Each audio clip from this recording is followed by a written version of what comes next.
purpose of this presentation is to introduce you all to various governmental and non-governmental organizations who will be very helpful in helping you all set up a cannabis business.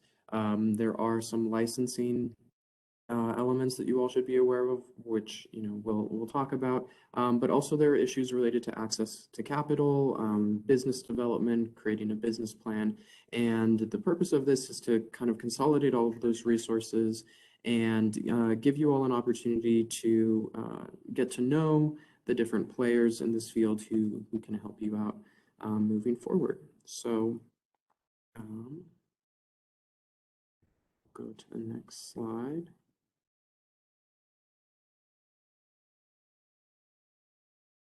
Okay, so we are from the Regulation and Licensing Department, but as you can see, we have various presenters. This is the order in which they'll be going. First, we'll have SBDC, Debbie Moore of the SBDC, specifically Las Cruces, who will be on. Next, we'll move to the New Mexico Economic Development Department. Max Gruner will be speaking on their behalf. The New Mexico Angels, Drew Tolchin, their president, will be speaking on behalf of the New Mexico Angels. From NMRLD, the Regulation and Licensing Department, we actually have quite a few people on today. Benjamin Schroep, who works in the Securities Division. I will be speaking on behalf of the Financial Institution Division.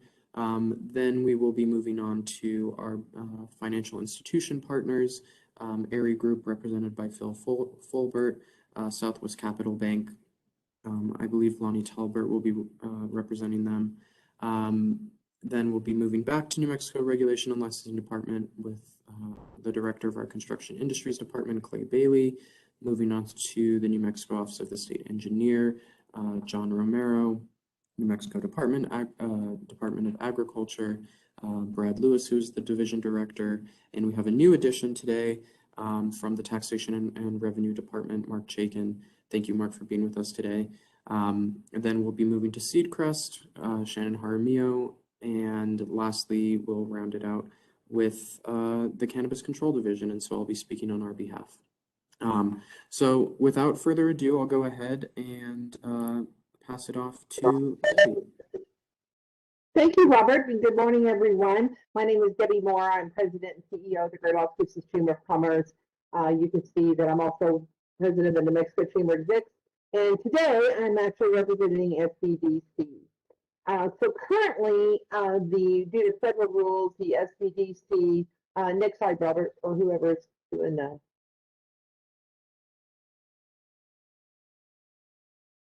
Currently, as you can see on the slide, the SBDC is not permitted to provide regular assistance, and that is simply defined as one-on-one counseling. However, the SBDC does offer 3 very specific services. Next slide.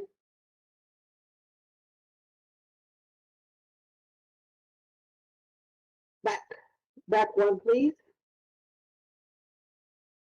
So the 3 available SBDC services are numerous no to low-cost training and workshops.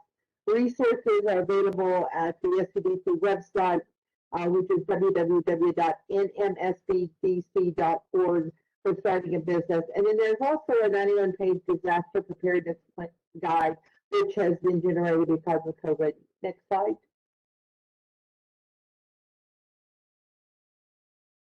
By accessing the website, you can find links to the current trainings, workshops, and events, and that is a specific website on the second link that will link you to what is happening. Every month there is a variety of different trainings and opportunities for you to join, as well as please feel free to reach out to your local SBDC center. They can give you resources and guide you through the process. Again, they cannot offer the one-on-one counseling, but they can give you resources and talk to you over the phone. Next slide. So this is just some of the resources that are on starting a business. So if you are trying to start a new business, certainly the How to Telephone an Entrepreneur Test can answer a lot of your questions. And you can see by these several opportunities to write a marketing plan and things of this nature. So this will help you. One of the main, I think, one of the most important one I should say is how to write a business plan and a business plan. Particularly in the cannabis-related industry, I think a business plan is a brand new industry, and so a business plan will help you guide your pathway to success. Next. So this is basically a reiteration. I want to start a small business. Where do I begin? What is a business plan? Do I need one? That answer overwhelmingly is yes. How long will it take me to write the business plan? A business plan there's not a time frame, but it should do sort of a who, what, where, and when, and certainly where you want to go. The last one, the SBDC, they can't actually tell you who to choose as your banker, lawyer, accountant, or insurance company, but they can give you resources. And I always tell our new businesses, interview several, find the business that relates to you, because this group of people, your kitchen cabinet, can help you when you lose your fire or things, disasters happen. This group of kitchen cabinet can help you really reach success. Next slide. And then, of course, this is the fillable SBA Resource Partners Disaster Preparedness. This is not only for the COVID, but also just if there's flood, hurricanes, tornadoes, anything that is a disaster. And this helps you to be prepared for crisis management. This is something that SBDC and SBA is really promoting now since we're coming out of COVID, but we've also had several other national disasters throughout the nation. Next slide. From a treatment standpoint, we are assisting with SBDC, certainly with one-on-one counseling, one-on-one assistance, phone calls, text, anything we can do to help you to provide every team in your community to provide general business information. And also an important key element of this is access to government agencies. Each municipality and or county has rules that complement the rules and regulations put forth from the state. And that will get into zoning, where you can have your business and things of that nature. So certainly reach out to your local chamber, and they can also give you referrals toward best practices and appropriate relevant agencies. Next slide. So thank you very much, and I will remain on the call for questions at the end. Again, you can reach out to any of your local chambers. If you want to reach out to me, I will put my number in the chat. Thanks, Robert. Thank you, Debbie. And like Debbie mentioned, all our presenters will be available at the end for questions. I would encourage you all to take advantage of the presenters that we have today. I know you all tend to have a lot of questions regarding cannabis licensing, and I'm more than happy to answer those questions, but also feel free to ask questions related to business development, access to capital, financial services, water, pesticide use, etc. So thanks again, Debbie. And next we will be moving on to the Economic Development Department. Mr. Max Gruner will be presenting on their behalf. Good morning, everybody. Thank you, Robbie. Robbie, just so you know, I don't think I'm able to access the camera, so I will be voice only unless you can do that for me. Good morning, everybody. My name is Max Gruner. I'm an economic development rep for the New Mexico Economic Development Department. I'm also the tribal liaison for the department. You will see my information in just a second, but for those of you who have a pen or a pencil, my cell phone number is 505-412-5036, and I'll do that again, 505-412-5036. And next slide, please.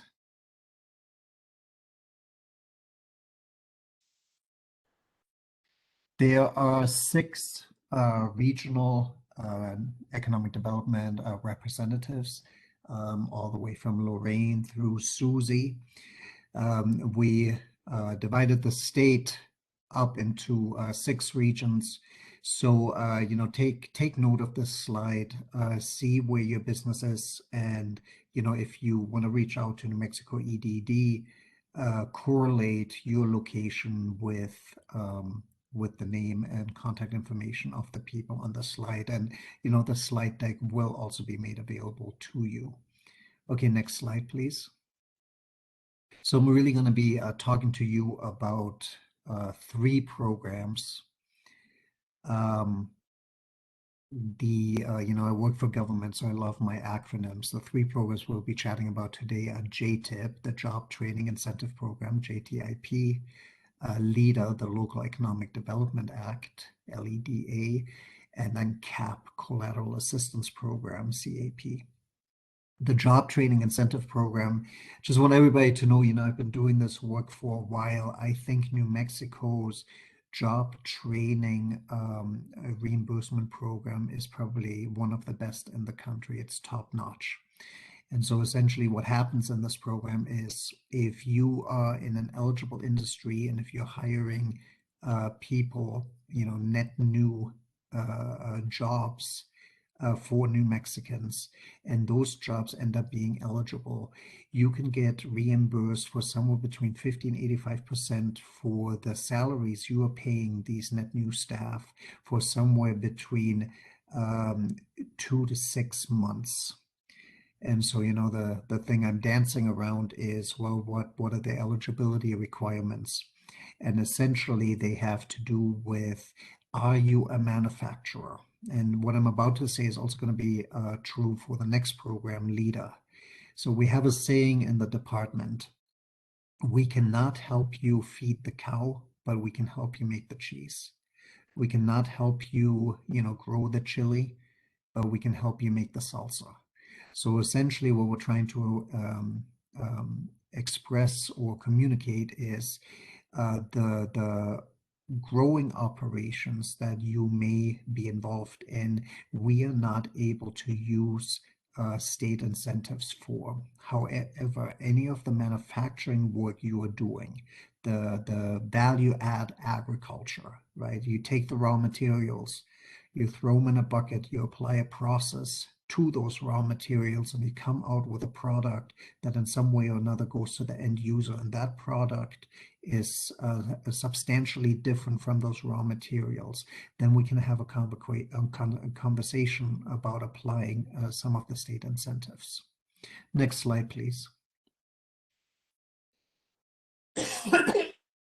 So this is the other program that I was just alluding to, the Local Economic Development Act, LEADER.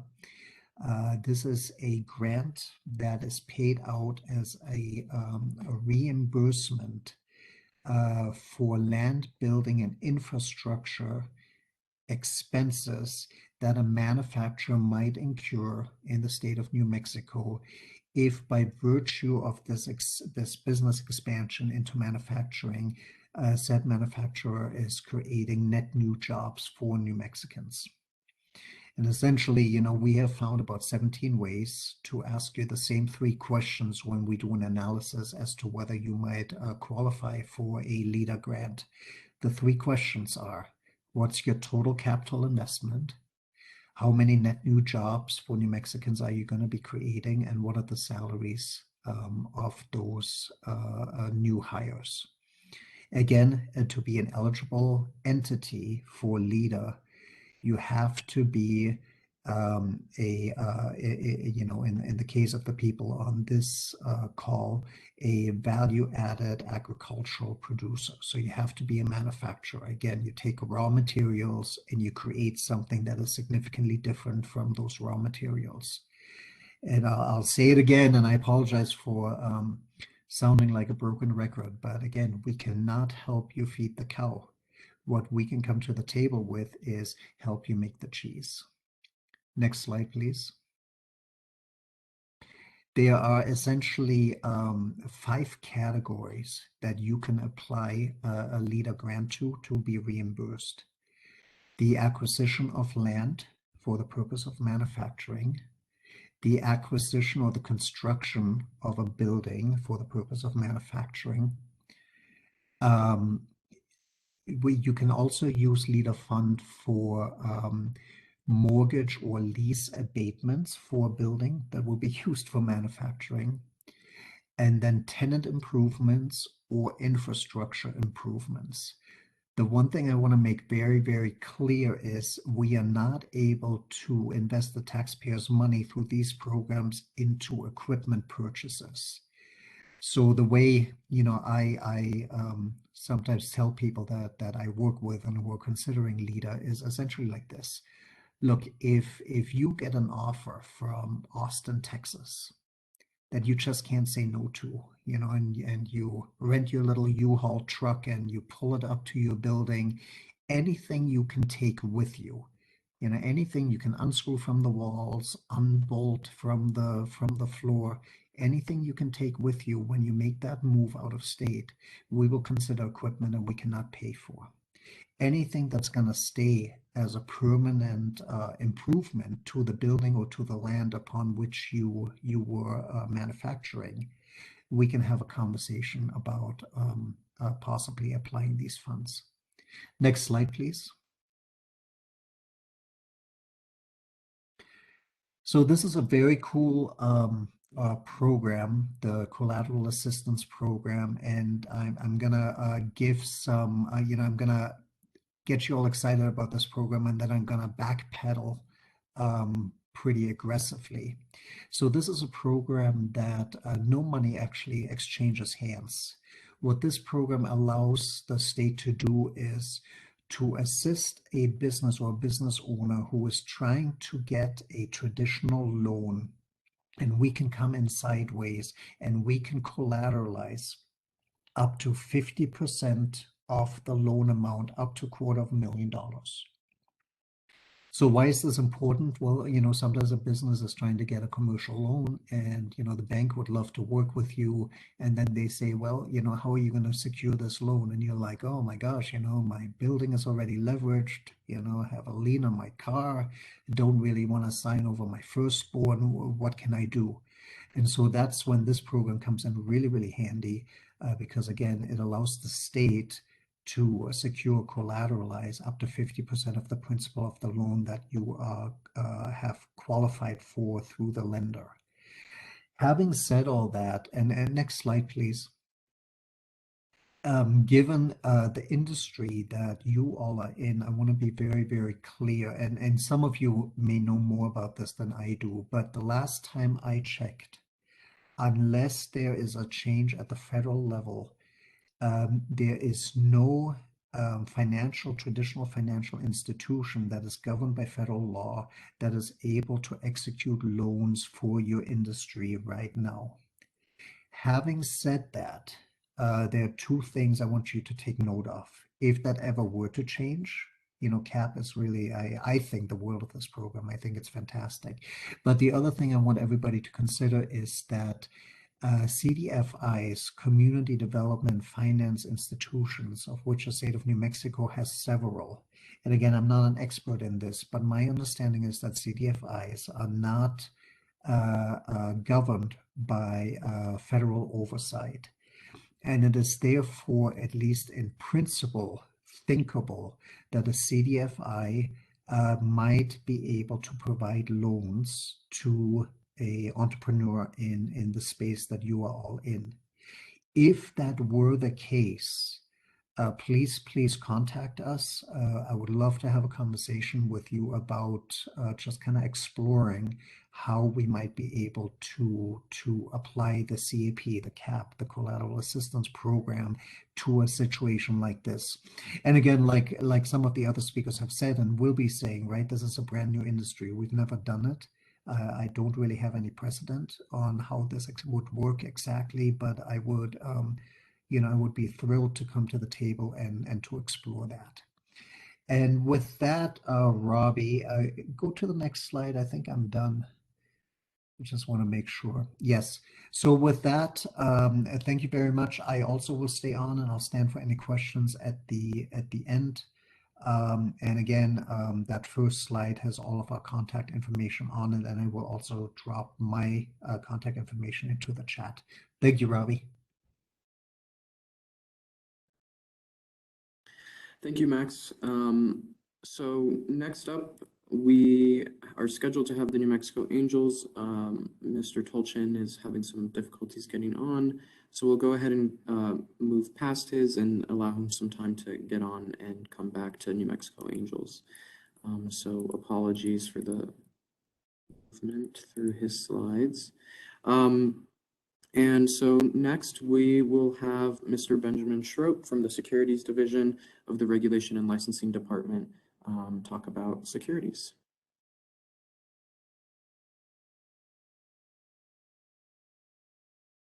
Thank you. Good morning. My name is Benjamin Schroep. I'm the interim director and attorney for the Securities Division of the New Mexico Regulation and Licensing Department. I'm going to tell you a little bit about what the Securities Division does and can do for you. Firstly, the Securities Division regulates securities offerings. Generally, a security means an investment instrument. It doesn't have to be in writing, like a contract. Investment instrument or investment agreement can be verbal. The Securities Division also regulates people and businesses that sell securities. The Securities Division has a public education and outreach component. Our education and outreach folks put on events, live and virtual these days. We help produce and distribute material like traditional printed pamphlets and public service announcement broadcasts are broadcasted via internet, television, and radio. The Securities Division also has an enforcement unit. The enforcement unit employs investigators who are certified peace officers, also attorneys with statutory authority to initiate cases based on securities laws violations on the administrative, civil, and criminal levels. Who regulates securities? Well, all states regulate securities, and the federal government regulates securities. And I'll give you a really quick history lesson, if you could just bear with me. These securities regulations are often known as blue sky laws. Blue sky laws, or state securities laws, began in the early 20th century and became prevalent after the Great Depression. States and the federal government started enacting these sorts of laws to instill confidence in investment markets and to protect citizens from scam artists, which were really widespread in the early 20th century. Why do we regulate? To protect investors and promote confidence in the marketplace. Next slide, please. So please be aware, when soliciting investments or funding for your new business, soliciting investments for a new or existing business may be illegal. Even if money is coming from family and friends, even if funding is termed as a loan and not an investment. Substance is going to control over form. Also, securities fraud is illegal. And securities fraud could consist of or be a material misstatement made in connection with an offer or a sale of a security. If you're going to solicit funding, don't lie. Additionally, omissions of material fact in connection with an offer or a sale of an investment may also be illegal. What the Securities Division, and certainly what I recommend, as with any major business decision, please consider the legal and financial requirements necessary to get your business up and running. And as you all probably know, may have recently found out, starting a business is a really big deal. Like buying a house. Maybe it's even a bigger deal than buying a house. But like purchasing property, it may be a good idea to get assistance from professionals. So consider employing an attorney or an accountant knowledgeable about securities. And definitely, please feel free to contact the Securities Division with any questions you might have. Next slide, please. So the good news is, for small businesses, there are many, many exceptions to the general registration requirement.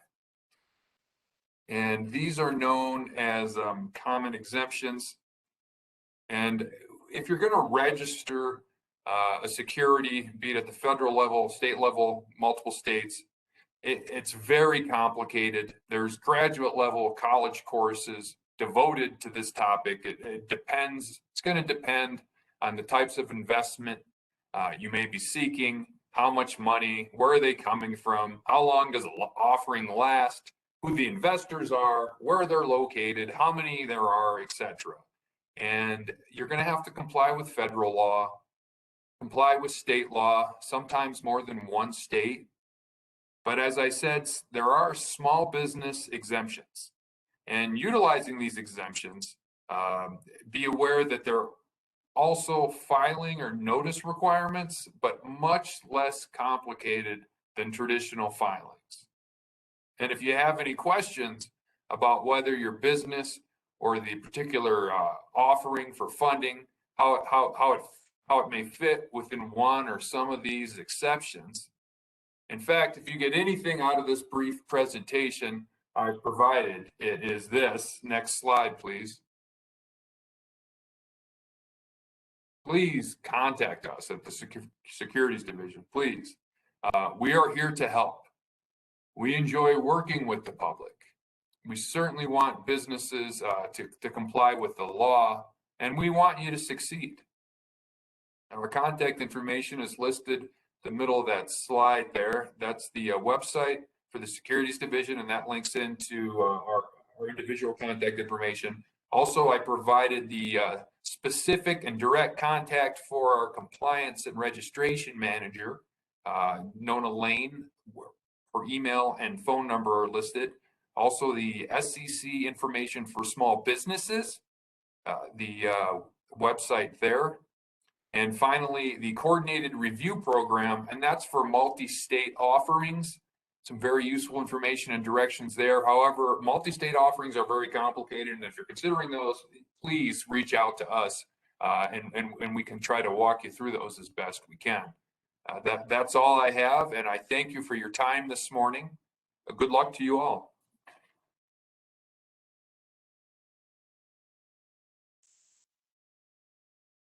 All right, thank you, Ben. So next up, we have, again, from the Regulation and Licensing Department, information from the financial institutions. Rebecca Moore normally gives this portion, but she wasn't able to make it today, so I will go ahead and walk you through some information related to financial institutions. We are lucky, actually, to have a couple of financial institutions on this presentation today to provide some additional context beyond what I'll be telling you all.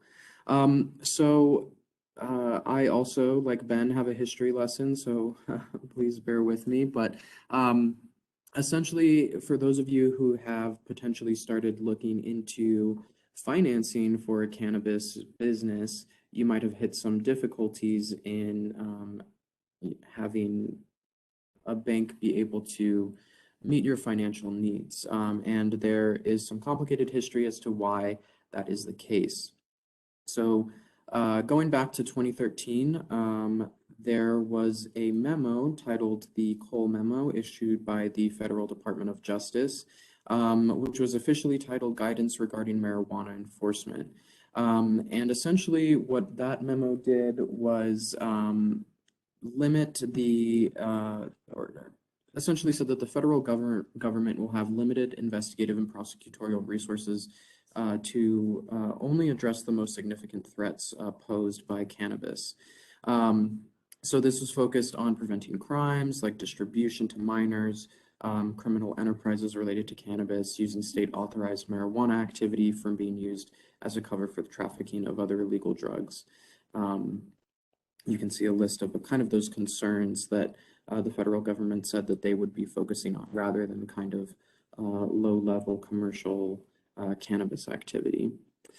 Then in 2014, the Financial Crime Enforcement Network, FinCEN, issued additional guidance related to banking with marijuana businesses. And so it was based on the Cole Memo, and it kind of outlined how to provide financial services to marijuana-related businesses in a way that would comply with the Cole Memo and allow businesses to begin having some access to banking services. So this FinCEN guidance outlines the due diligence and reporting requirements that financial institutions must perform in order to assess and mitigate the risk of providing services to MRBs, again, marijuana-related businesses. Here in New Mexico, we do reference, or we do use the term cannabis rather than marijuana, but just, that's a little syntax differentiation. So then moving beyond the FinCEN guidance in 2018 to 2021, the DOJ rescinded the Cole memo, but the FinCEN guidance still lives on. And in 2019, the Safe Banking Act bill was introduced into Congress, but did not pass. And in 2021, it's been reintroduced in both chambers on a bipartisan basis, passed the House, and provides some protection for financial institutions.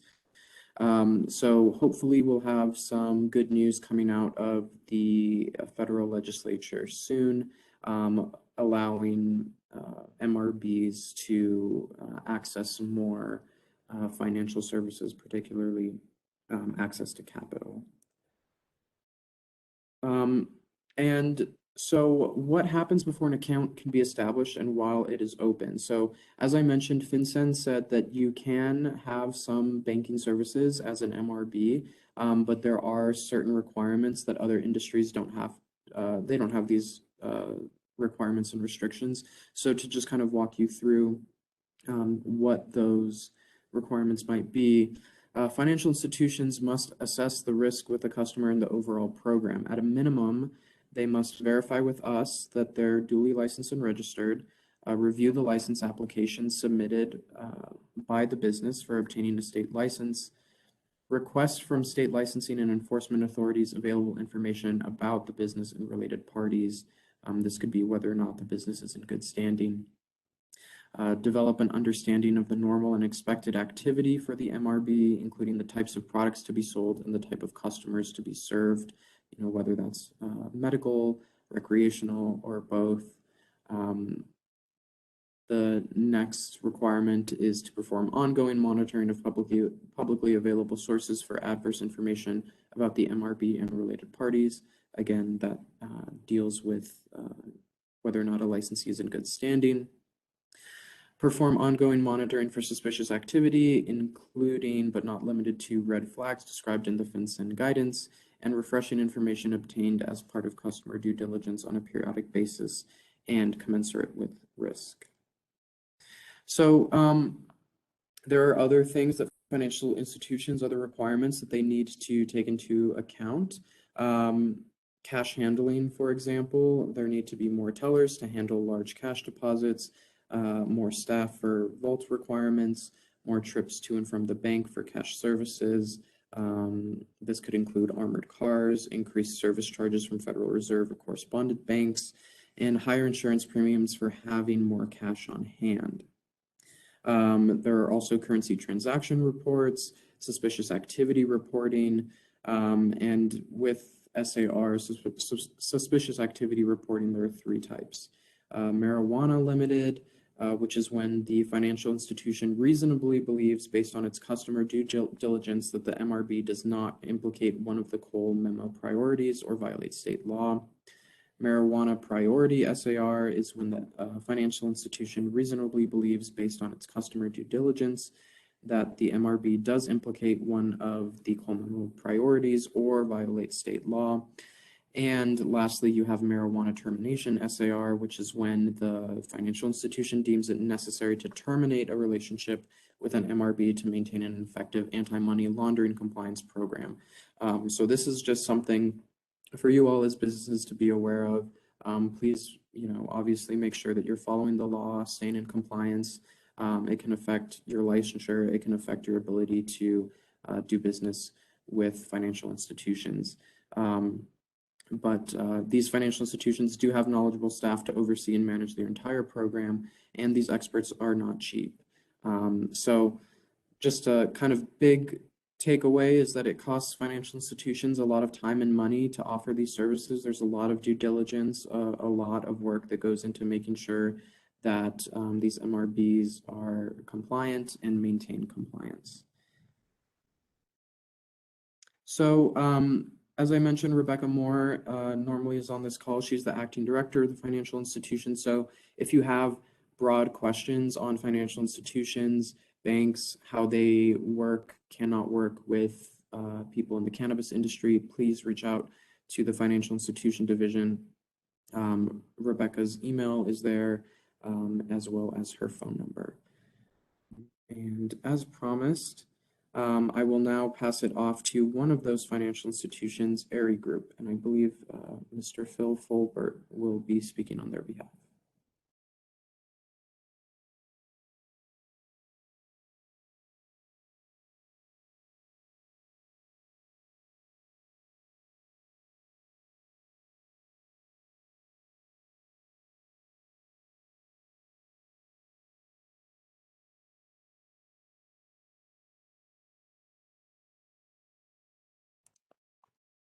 Phil, are you? Phil, can you unmute your microphone?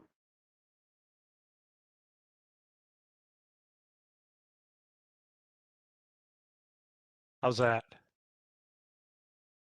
Perfect. Sorry about that. Little connectivity problem today. My name's Phil Forbert. I'm with Erie Group. We're a division of US Eagle. We're the first credit union and only credit union in the state to offer financial services to CRBs, cannabis-related businesses, and the ancillary businesses. We are backed by US Eagle. US Eagle was founded in 1935, so we've got more than 85 years of experience serving our communities. We are serving the growing needs for CRBs to get access to the banking tools. Those include checking accounts, debit cards, ACH, bill pays, online mobile banking, etc. And we have a staff with a little more than 95 years of combined experience. I don't know if that just means we're old or we've been in the business for a long time, a little bit of both. And I apologize to my workmates for calling us all old. That's probably, next slide, please. So one thing that you should know about us, about Erie, and probably any banking account that you select to open, is that you're going to encounter some stringent requirements. If you've opened business accounts before, I think you'll have some idea of what that includes, but this is going to be a little bit more stringent. As Robbie indicated in the financial division presentation portion, many of the things that we need to do take a lot of resources. It's a lot of manual processes because of the way that the banking system is set up. And there's a need for us from the federal government and from our monitoring and insurance division, the National Credit Union Association, to undergo these types of systems and these types of processes. So we have obviously got some kickback from some of our new entrepreneurs who are not used to the detail that we go into on the background. We will background check everybody that has an interest in the business or that will be managing the business. And as a part of your application, you'll want to know that and understand that up front. It goes a long way when we give you the education, but telling you right up front right now that there is some complexities involved in the application process. Next slide, please. So this pretty much mirrors what Robbie said before, but we do a stringent risk assessment prior to the opening. We do verify your license and registration with the RLD. We do review applications your application to obtain a license. We go through your background checks, both credit and law enforcement. And as we do all this, it seems a little invasive right now, but as we do this, we hope that we're developing an understanding of your business, of the normal and expected activity for what you're going to be doing. We need to be more of a partner in this relationship rather than a you do it this way, you do it that way type of relationship. We want to understand as best we can what your needs are going to be and how we can best treat them. That's why we assign you private bankers. You'll have a relationship person that really should be understanding your business and what you're looking to need. And part of what that private banker will do is an ongoing maintenance and monitoring of your account. Will be looking out for you mostly to make sure that the vendors that you're selecting, that the transactions that you're conducting are all above the board. We're not saying that they aren't, but we need to do this as part of the FinCEN requirements and part of our NCUA requirements. And in doing so, we hope to keep you safe.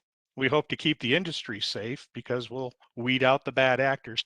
And as important, we're going to keep ourselves safe so that we don't get in trouble with our examiners, our NCUA folks.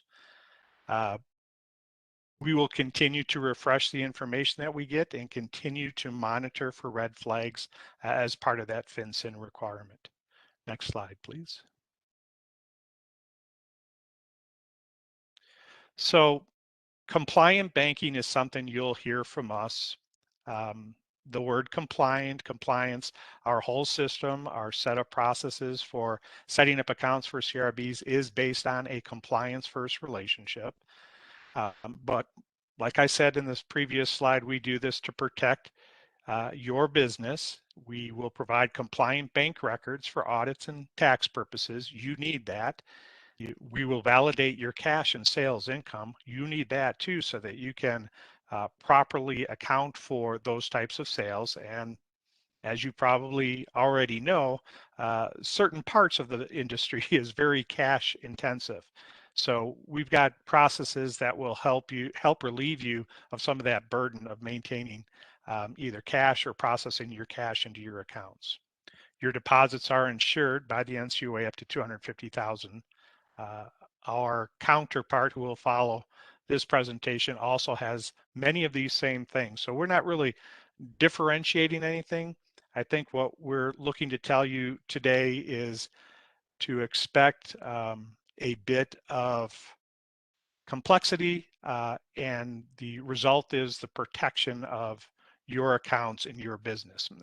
We're going to protect the industry too because by doing it this way, we'll ensure all the owners, the operators are properly vetted, all transactions are validated, and we shall protect New Mexicans too, because we have cash handling services. You won't have to send your employees in their own private car with a satch full of money to the bank. We can come and pick that up for you and deposit it directly into the Federal Reserve so that you're not putting yourself or your employees at risk. This also incentivizes legal business within the state because we're going to make this easy. We're going to make it compliant. You're going to get through your audits. We're going to get through our audits, and we're going to legitimize this industry probably a little bit more at a time than where we were 5 years ago. But there's still some prejudices to overcome about this industry. So the more that we can prove that everything is above board, both your company, our company, and the industry, the more this industry will thrive. Next slide, please. So what we can provide to CRBs, like I said, checking accounts, savings accounts, those checking and savings accounts are insured by the NCUA. Debit cards, if you lose a debit card, we'll even give you a free one. Online and mobile banking, online bill pay, ACH domestic wires, and like I said, the cash handling services. We can secure your physical cash. We'll give you access to normal payment channels via debit purchases, and we'll maintain a compliant and safe operating environment. This allows you to focus on your business and not your banking. I told you we want to be your partner, we want to develop a relationship, but I'm sure that your most important relationships will be with your customers and with the people that you work with and your staff. Next slide, please. So our contact information is there on the board. I encourage you to go out to our website. It provides a little bit more overview. We have a resource page out there that gives you some helpful links to both federal and state regulations and guidelines, as well as some industry guidelines and industry associations. If you haven't already checked it out, it's worth 10 or 15 minutes to kind of peruse through there. And if you're interested in talking to us about opening an account, we have an application form out there that can get the process started. Pretty simple one, takes you about 4 or 5 minutes to include, or to fill out, excuse me. I will hang on following this to answer any chat questions, but other than that, we encourage you to look at Erie Group for your financial services. Thank you. Thank you, Phil. Definitely appreciate that. And we have another financial institution on as well, Southwest Capital. I believe Colin is representing them today, so I will pass it off to her. Robert, thank you. So I am Colin Monaco. I am the cannabis related business specialist here at Southwest Capital Bank. As you can see our little slide, you know, we are New Mexico's bank is really what we like to call ourselves. We're here for New Mexico, and we love to help New Mexico grow as in any industry, in cannabis being one of those. We can go to the next slide. So right here, we're focused on New Mexicans, sorry. So we have been in the cannabis industry since 2014. We are a federally regulated bank, and it's something that we feel very passionately in this industry. Anytime, you know, we can figure out how to bank something in New Mexico, that's really what we do like to make a huge priority. As we saw the slides on FinCEN in the Cole memo, we follow those rules very sternly. You know, Erie Group went over a few things that they do. Our process is very similar. We can go on to the next page.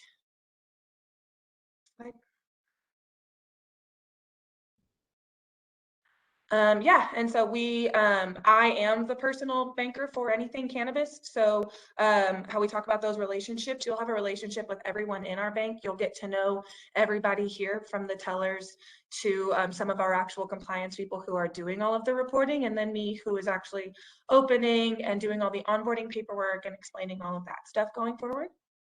And we can go to the next page. These are our locations. I travel the entire state meeting with people.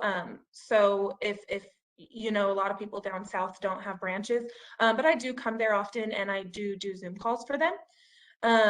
So like I said, we really want to be able to serve the entire state, just especially in the cannabis industry, as we have been for the last couple of years. Next page. So I'll just cover just a few more things. For with us, anytime you want to open an account, I'll write my name and phone number and email in the chat. I always start off with a meeting, so I'd be happy to schedule a meeting with anybody. We do offer full business relationships, checking, savings, debit cards, online banking, all of that stuff. And yeah, I would be happy to meet with anybody and explain more about our program and our fees and things like that. So thank you, everyone. And if I can just tag on with Cullen, my name is Shannon Cox. I am the Senior Vice President and BSA Officer for Southwest Capital Bank. I manage the compliance program and all of the monitoring that goes on. I make sure that we follow the rules consistently and stringently. I'm not going to recap what Phil said. He did a really great job of covering all of that. As Cullen said, our program is very similar. You're going to face a lot of due diligence when you decide to bank with us. We're going to ask a lot of questions, and the questions don't stop. The questions will be through the life of your relationship with us. It is a bit intrusive, as I've been told, but it's necessary. It is critical that we understand all of the transactions and all of the relationships that you have around your business. We need to be able to answer questions for an examiner or an auditor without having to pick up the phone and call our customers. We need to exhibit that we have a good understanding of the business and our customers in particular. We have very much the same process that Phil does. U.S. Eagle, Erie, and Southwest Capital Bank are the only two institutions in the state that are openly and actively banking the cannabis industry. And we're very proud of that, as I know Phil is as well. You may hear of some other banks, or maybe one of your local banks will tell you, it's like, oh, we'll bank you, no problem. We know you, come on down, we'll open an account for you. That's great. We encourage other institutions to get into this line of business, but I caution you, please take another step. Make sure that their program has been examined and passed its exam. Both of our institutions, US Eagle Erie and Southwest Capital Bank, have been doing this for a number of years. We do understand what we're doing. We do understand the risks, and we want to protect our customers. Just because a bank says that they'll bank you doesn't mean that they'll continue banking you once their examiners come in and criticize their program. So please make sure that you do a little bit of homework and you understand the risk in opening those accounts, and make sure that you know that they're in good standing with their regulators. The problem is that down the line, you could just overnight be without a bank. And you could come to Phil or I, and you could open an account or talk with Cullen, but I will caution you, it's not an overnight process for us to bring you on board. There's a lot of background searches and due diligence that we have to do before we grant you that account. So just keep that in mind. We work very closely with our customers. We like to get to know our customers. We want to be here for you, and we want to be your source for financial services. And I know the question's going to come up. It's about, what about loans? I need a loan. We know you guys need loans. We're working on it, but it's not going to come anytime soon, probably, but it is on the horizon. We're trying to find a way to safely do that. And we are working with consultants and auditors with that goal in mind. And Colin, I don't think, unless you have something else to add, I think that's all we have to say about it, but we'll stick around. We would love to have your questions and talk with you further.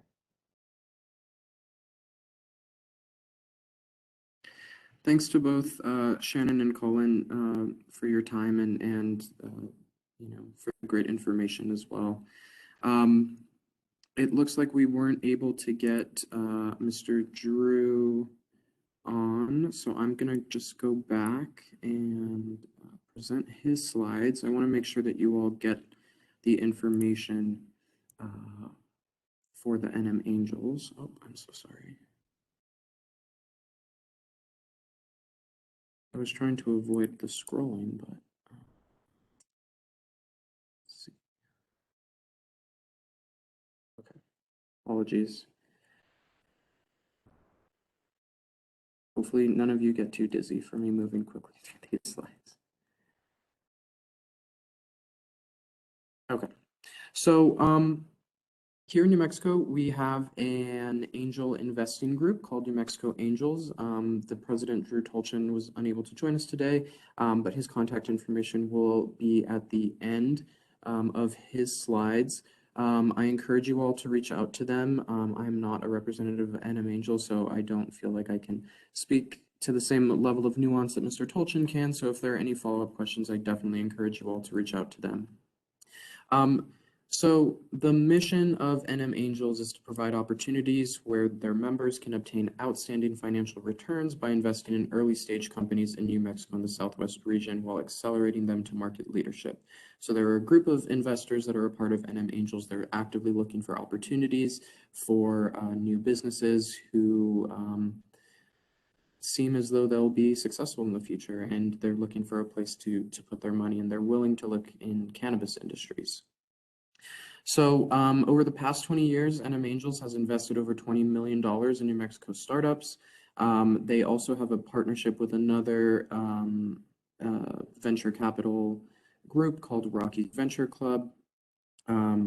Members of NM Angels have access to deals and trainings that the Rockies Venture Club puts on. And this also increases the amount of access of investment that flows to New Mexico businesses. So in 2021, New Mexico Angels has new programming, company support, and partnerships such as the Rockies Venture Club. So part of the new programming is office hours that are held monthly every third Friday from 1 to 3 p.m., as well as a Tutor Tuesday, which also is monthly from 1 to 2 p.m.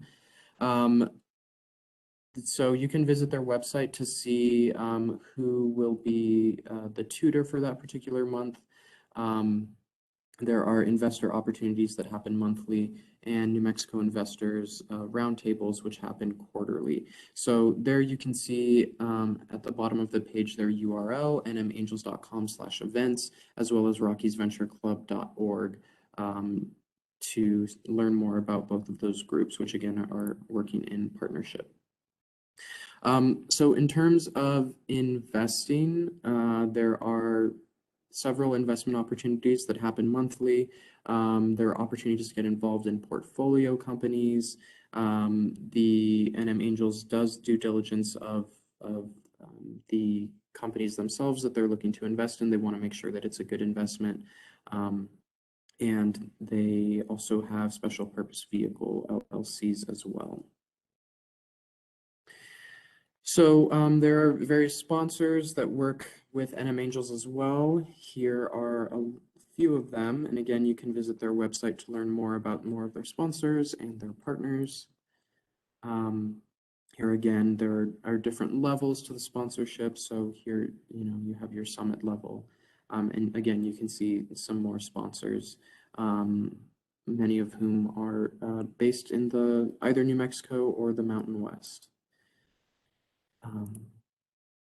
So here are some of the companies, if you want to take a look at some of the ones that New Mexico Angels has invested in.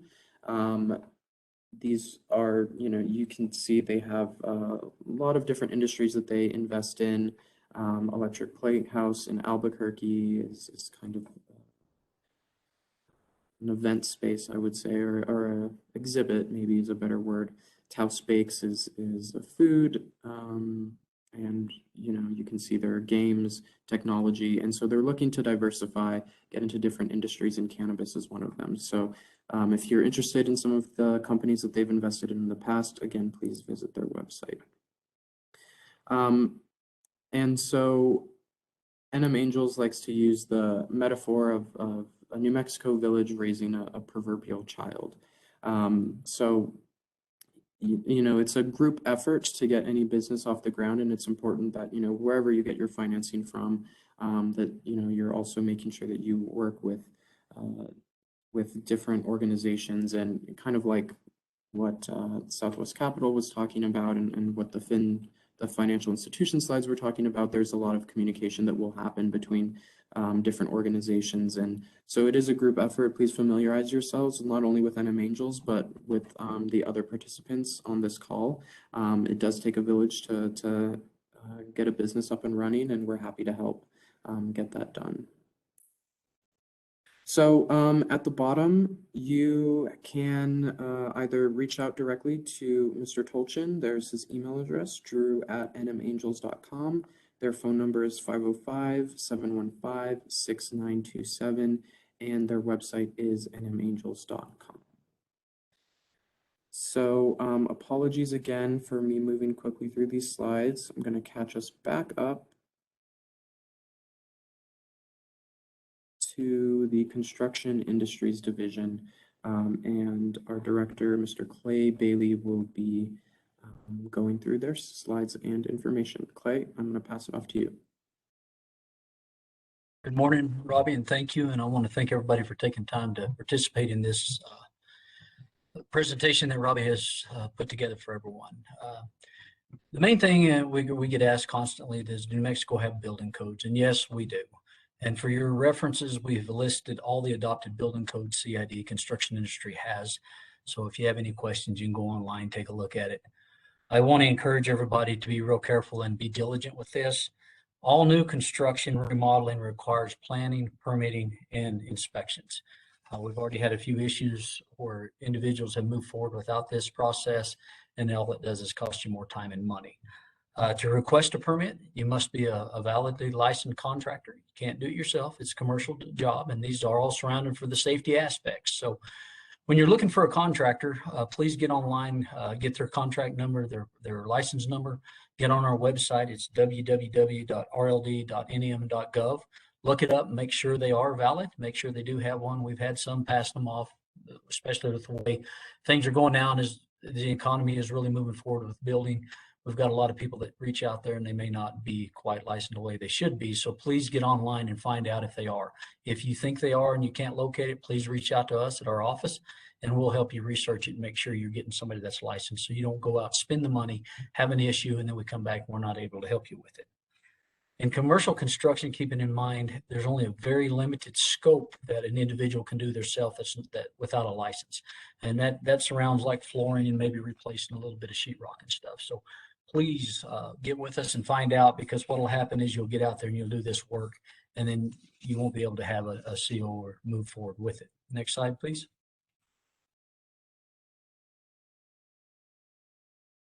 We're asked constantly what types of commercial cannabis businesses are permitted to the construction industry division. Basically anything that requires work inside of a building. So that includes indoor commercial cultivation, the manufacturing, distribution, laboratory testing, sale of cannabis products if you got a retail store, and or the extraction of it. We do quite a bit of work on the extraction side for the safety aspects of it. But basically anything that's going to do with a structure of any type, greenhouse, tent, anything, will need to be in contact with us and help you move forward and assist you with it. A lot of the questions that come our way is how long does it take to get a building permit through CID? We realize time is money. We're trying to be very diligent and get these moved out. Our goal is 14 days. However, recently we've just brought on a new permitting system, and like with anything new, it's going to have a few bumps and bruises along the way, which is slowing us down. But we're striving hard to get from the time we receive the permit and we work it, or the permit, the plans, and the application, we try to move it through within 14 business days. As for questions regarding, most of the questions you'll have will be funneled through to our General Building Bureau Chief, Martin Romero. He's asked me to put down 2 to 3 business days. I'm generally with him a lot of times, and most of the time it's within a few hours. He really strives to reach out. He understands customer service probably as best as any of my folks I have. He's really good with that. So within 2 to 3 days, you should hear a response. If not, call us back. But generally, I think Martin will probably get back with you within a 24-hour period. Robbie, next slide, please.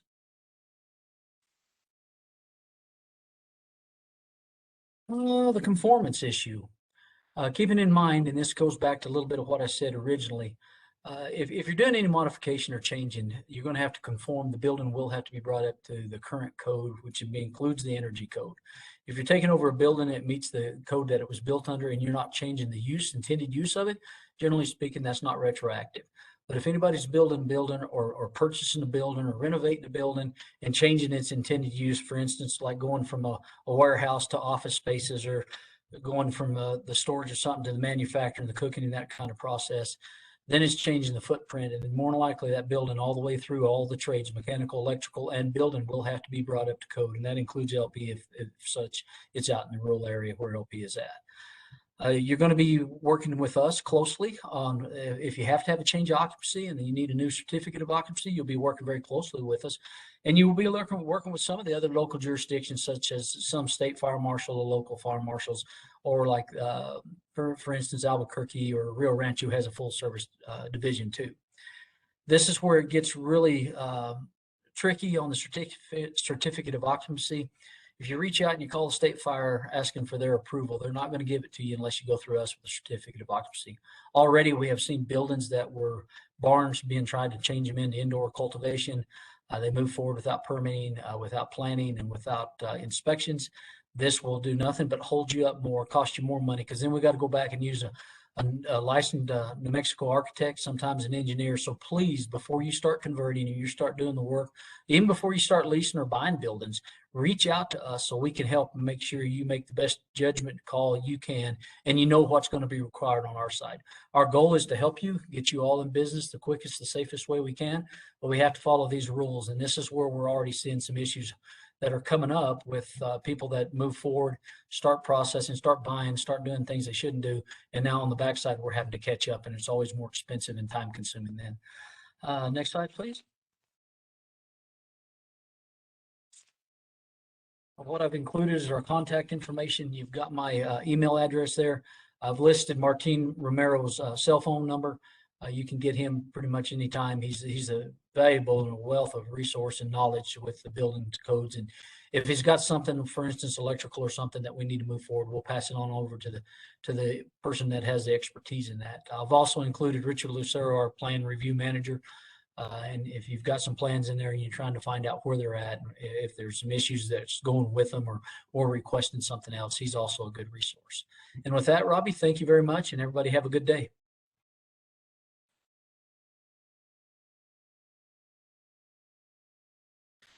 Thank you, Clay. We appreciate you taking the time. And we next will be moving on to the Office of the State Engineer. John Romero of the OSC will be presenting on their behalf. John, take it away. Thank you, Robert. My name is John Romero.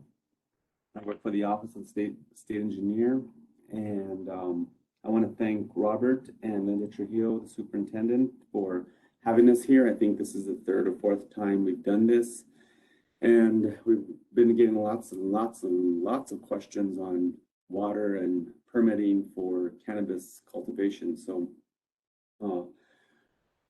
I'll hopefully answer a lot of those questions now. Next slide, Robbie. So water use in New Mexico, the Office of the State Engineer administers and regulates all the water use in New Mexico, and all water use requires a valid permit through our office. Water rights may be acquired, purchased, conveyed, and transferred via permits. The presence of water, like in a ditch in your backyard, a river, stream, maybe even you might find a well on your yard, but doesn't necessarily mean that you have a water right. So you have to be careful and not assume that you have a water right just because there's a sequoia or ditch on your running through the backyard. Okay. Also, a lot of those wells could be abandoned, or they could have been, the water right could have been transferred from that well to another well. So you really need to do your research. Next slide.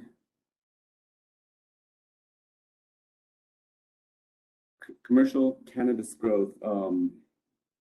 Cannabis producers must acquire valid irrigation rights for outdoor cultivation.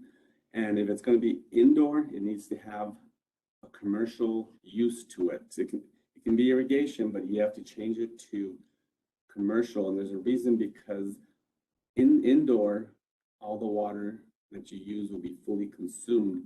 So we need to have it configured in commercial. And we're already seeing that happen. Somebody has an irrigation water right, but they want to do it in a greenhouse, and they don't have the water right configured correctly. So that's a big point I want to make emphasis on. We're already seeing some of these come into our office to validate the water right. You must acquire water rights if you don't already have them. You don't assume you have water rights, because they may have been transferred off the property or out of the well that you may have located on your property.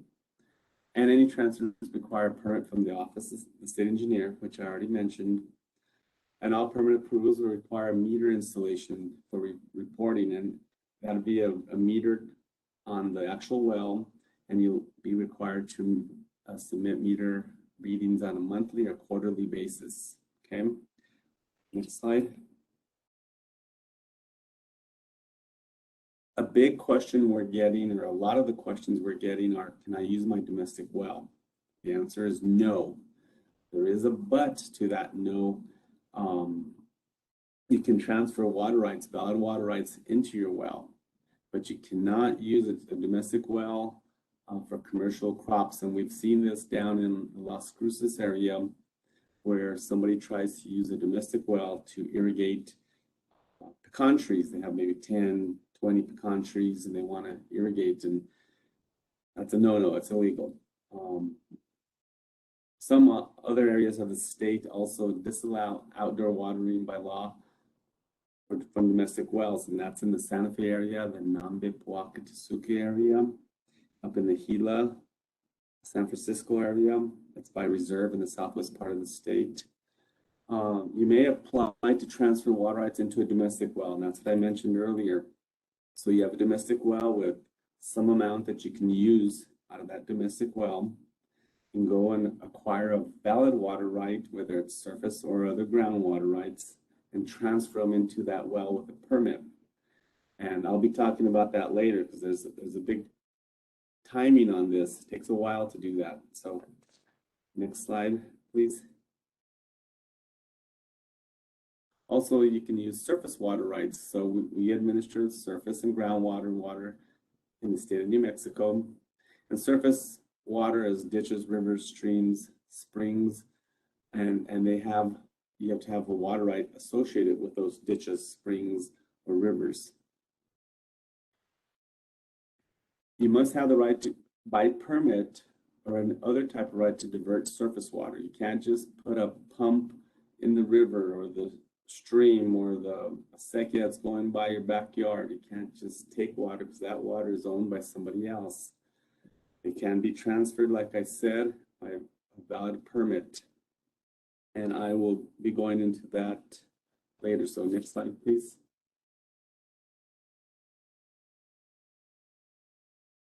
So you can buy water rights, you can sell water rights.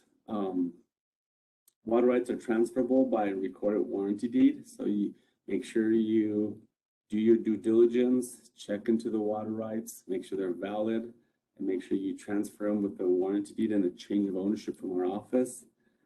The rights are, all water rights are specific to a place of use. They're pertinent to, specific to a place of use. They're pertinent to land, and they have a place of use and a purpose of use and a point of diversion. A point of diversion could be the well itself, or where the river, where they divert it off the river. That's the point of diversion. It requires a permit to change those as well. So if you're going to move any of those things, it takes a permit from our office. So water rights are very complicated, especially in New Mexico. They're all regulated by statute, by laws. And one thing you really got to do is research the water right you're thinking of buying. If you're going to buy a water right, come to our office. We have 7 district offices throughout the state. We can help you look up the water right if you have a ditch name or under somebody's name that may own the water rights, or a well number. Usually, like here in the Rio Grande, it's RG for Rio Grande dash some number. If you have that information, we can help you look up your water rights or the water rights you're looking to purchase. So be very careful. And not all claims to water are valid. Like I said earlier, water rights could be transferred off land, and maybe you buy the land thinking you have water rights, and they're not there any longer. So be very careful, beware. Next slide. So I've been talking about transferring water rights into a well, or onto some property that you may own, and you need to bring water rights so you can do irrigation for cannabis. So it takes a long time to do that transfer. It's not something that's done, you just walk in, walk out the same day. We have a backlog of over, or close to, approximately 500 applications. And these are non-cannabis related applications right now. They're for other farming, oil and gas, municipal related, everything under the sun. So these are statewide applications. So when you file an application, you have to get into the queue. That all applications are processed in the order they come in. So if you file one today, there's probably 500 ahead of it. I want to make that clear that it's not going to happen in a day, in a month. It might be more like 8 to 10 months. And that's if your application doesn't get protested. So you got to put that timing into your process, into the process for getting your license through RLD. Sometimes the protest will last even up to 2 years. You know, it's going through the court system. So just want to emphasize that as far as the timing. Next slide. So some people that are thinking of doing cannabis may not need to purchase a water right or acquire a water right, because they may be within municipal water supply systems, such as here in the Albuquerque area or in the Santa Fe area. It may be within a municipality's area of called service area. And in that case, those municipalities have the water rights, they own the water rights, and all you would need to do is provide something saying that you purchased the water from them, maybe a bill, that you have a connection, a hookup, and that you pay them for the water rights. That would show, yes, you're buying it from the Albuquerque Authority, and they've got the water rights. They have the water right portfolio. So just wanted to make that clear. But I also want to make something, or point out something, mutual domestic water consumer associations. Those are typically in the rural areas of New Mexico up north, and there are some down southern New Mexico. That water is for domestic use only. So unless you contact that MDWCA that you're wanting to use, and maybe you already have a hookup, maybe you don't, you need to ask them if their water right is configured for commercial use, because if not, you can't use that water for cannabis. Also, most of these small mutual domestic water consumer associations, their water rights are, they're at the point where they're using all the water rights that they have. So what I'm trying to say is they might not be able to take on a new customer. They may not be able to just take on this new use of water for cannabis, because they may be in an over diversion mode already, or really close at their upper threshold of water rights that they own. So you gotta be very careful, talk to them, make sure they can first serve you for anything other than domestic, and they can serve the amount of water you're going to need. So something to be aware of. Next slide, please. So we have 7 district offices located throughout the state, and their information is on this slide. So based on where you're at, what part of the state, you need to contact that district office if you're going to look up water rights to see if they're valid, if you want to purchase them, or if you're going to file any applications to bring valid water rights into a well or onto your property for outdoor irrigation. It's very critical that you contact these district offices, because they'll know their areas. So the 2 main points I really want to stress is domestic wells cannot be used for cannabis production. With a but, you can transfer valid water rights into the domestic well, and then you can do that. Also, don't wait till the last minute to file your application. Just the time that you have to advertise this. So all these applications have to be advertised in the local newspaper and the legals. That's a 70-day period alone just to advertise it before we can do anything as far as reviewing the application. So kind of gives you a time frame. If it's a simple transfer, maybe it's 6 to 8 months, maybe a little longer with the backlog that I mentioned earlier. So 2 things: no domestic wells, and give yourself more time. Know that there's going to be a delay in getting your application through. Next slide. Next slide, please.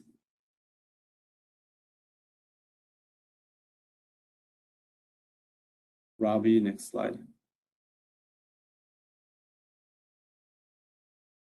Well, I guess the next slide is basically just our website.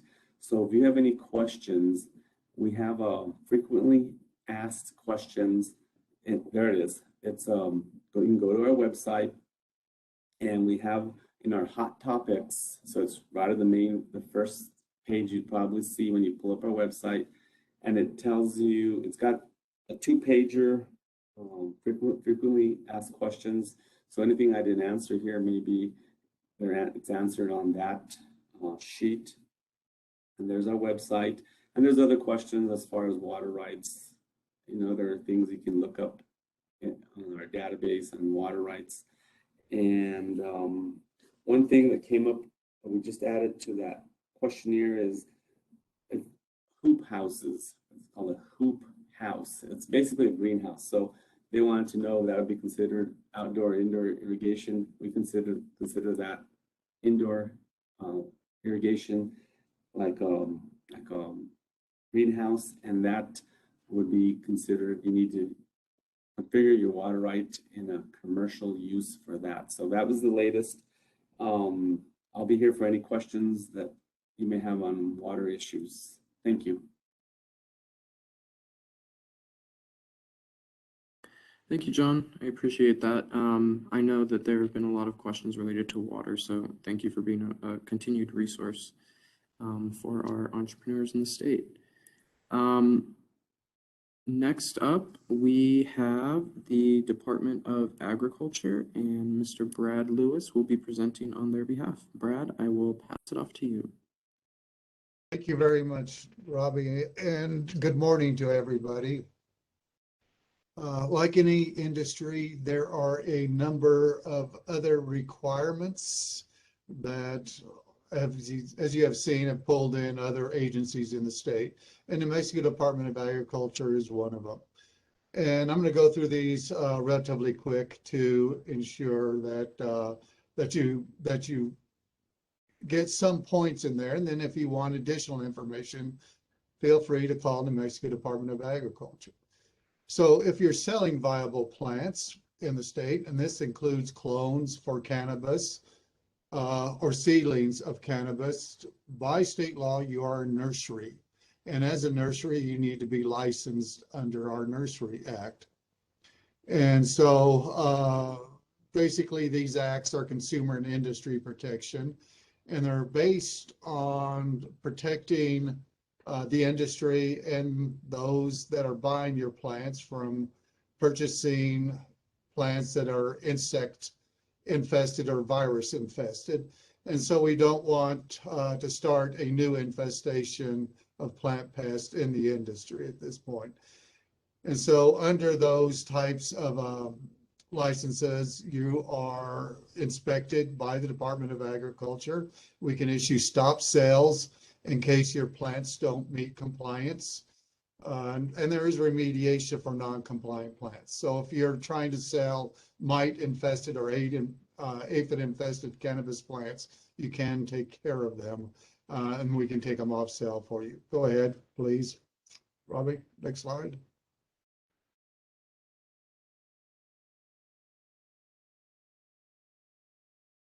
The big one in the cannabis and hemp industry is pesticide use. And the point here is that we all want to be able to provide a safe product. And that part of that safety is dependent on the pesticides that you use. So state law says only pesticides registered with New Mexico Department of Agriculture for hemp cannabis can be used. So we specifically review the number of pesticides out there. We make a decision on whether to approve them for the hemp or cannabis industry, and we update that list monthly. And so that list is published on our website. It's pretty easy to find under the pesticides section for that. We don't list everything. If there is a specific pesticide that you would like us to consider, please call us and let us know what it is, and we'll do the research on it to see if it meets some of the safety standards for us. Let's see, if you have a commercial applicator that is spraying for pests in your greenhouse or your fields, they need to be tested and need to be licensed by New Mexico Department of Agriculture. Also understand that if you're a grower with employees and you're using some pesticides, these are specific types of pesticides, there may be some worker protection standards that you are required to comply with. And if you have questions with that, please call us if these pesticides would fall, or how you're using them would fall under the worker protection requirements. And these are like posting, training, etc. And many of these are to reduce your liability or eliminate your liability in case there's an accident involving a pesticide in your operation. 25B products are exempt from worker protection standards. A lot of the industry, cannabis industry, relies on 25B products. These are the products like mint oils, etc., that are relatively benign with use, and so therefore don't fall under these things. And again, these are consumer and grower protection based laws to protect from poisoning your staff or having a product that is not legal or safe for distribution in commercial mix. Next slide, please. The other thing that Department of Agriculture does is we do address complaints submitted by the public for pesticides. So if somebody believes that they have bought or purchased a product, cannabis product, flower, whatever, that they believe that they have an issue with a pesticide, we will come in and sample and run samples for that and determine if there was a law that was broken with those. We also, if you are licensed for pesticide application in your business, we also inspect your facility and your records for compliance with both state and national laws. So anything having to do with cannabis, although EPA does not step foot in that business, we still follow those laws that are applicable to all the other crops and applicable to all the other pesticide applications in the state. We can come in and remove plant tissue to determine pesticide residues.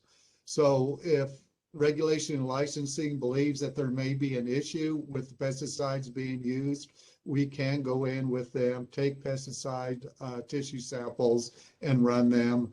And if applicable, can come in and do a stop sale or stop grow or crop destruction for legal use of pesticides in there. Next slide, please.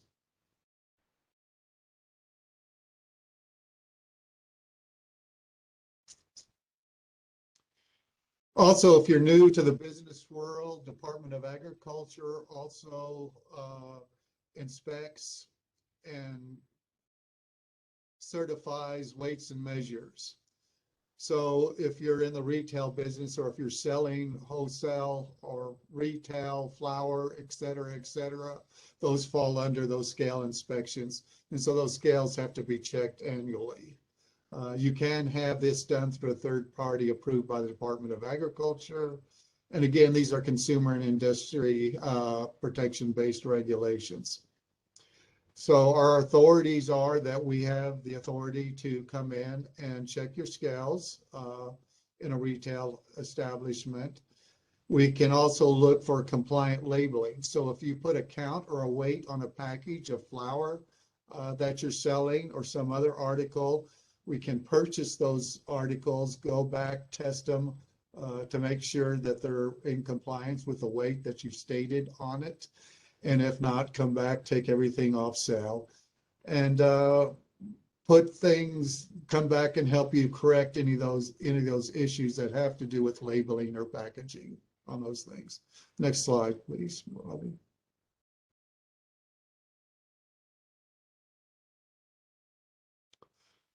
Also, there are some seed laws requirements. So if you are selling cannabis seed, and I'm not sure where state law is looking at cannabis seed and sales of it, they have to be truthfully labeled with respect to germination, purity, and identification.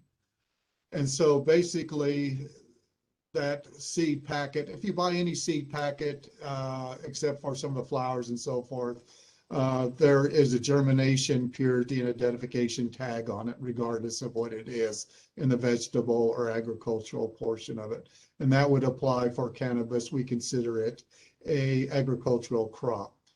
Now, the law does not specify who can test. And so germination is just percent germination. How much of the seed is viable seed? Purity has to do with whether it's loaded with a bunch of trash or dirt or anything like that. And then identification ensure that it is from cannabis, the genus cannabis on there. So you can test and label these things yourself. And so if the state comes in and pulls a packet of cannabis seed and checks it, all that has to comply with is what you put on there has to be what's inside there. So if you say this is 80% germination rate on that seed, then there better be 80% or greater germination or they have the authority to remove everything off sale that came out of that lot number. Next slide, please. If you have any questions regarding pesticides, seed laws, weights and measures, anything along that source, please be sure and call us. We'd be more than happy to answer your questions. Thank you, Ron.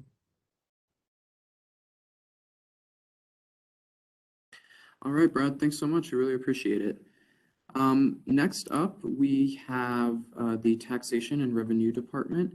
The director, Tax Policy Director, Mark Chaikin, will be presenting on their behalf. Mark, I will pass it off to you, and thanks for joining us. This is the first time that we've had TRD, so we're very much looking forward to have them here today.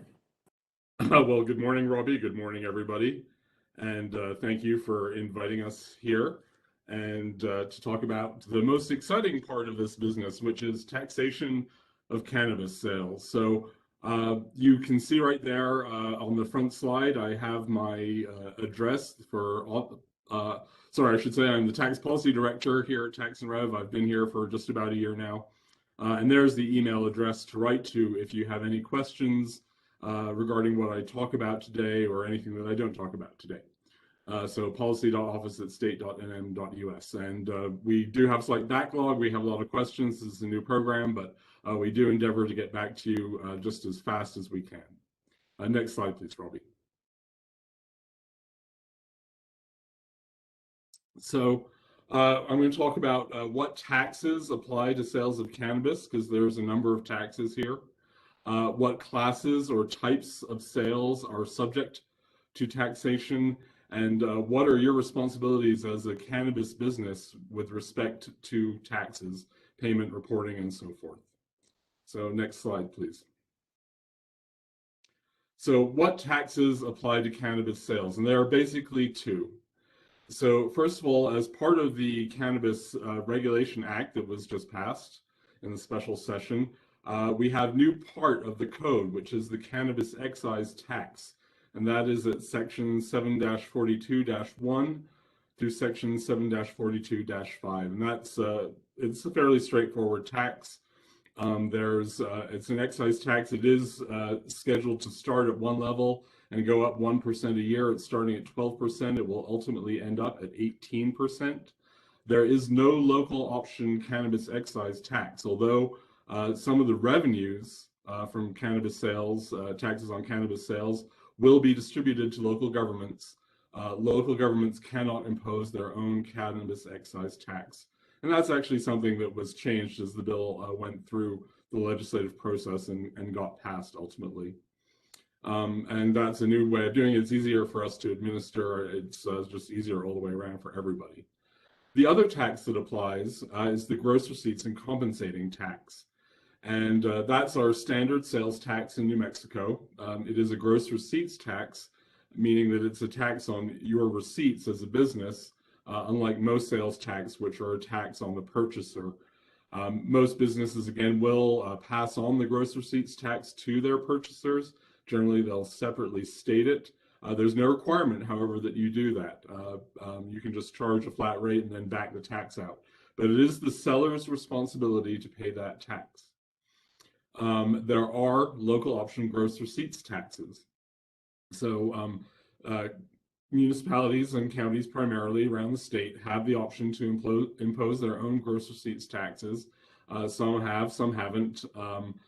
And these can rate anywhere from nothing if they haven't imposed anything.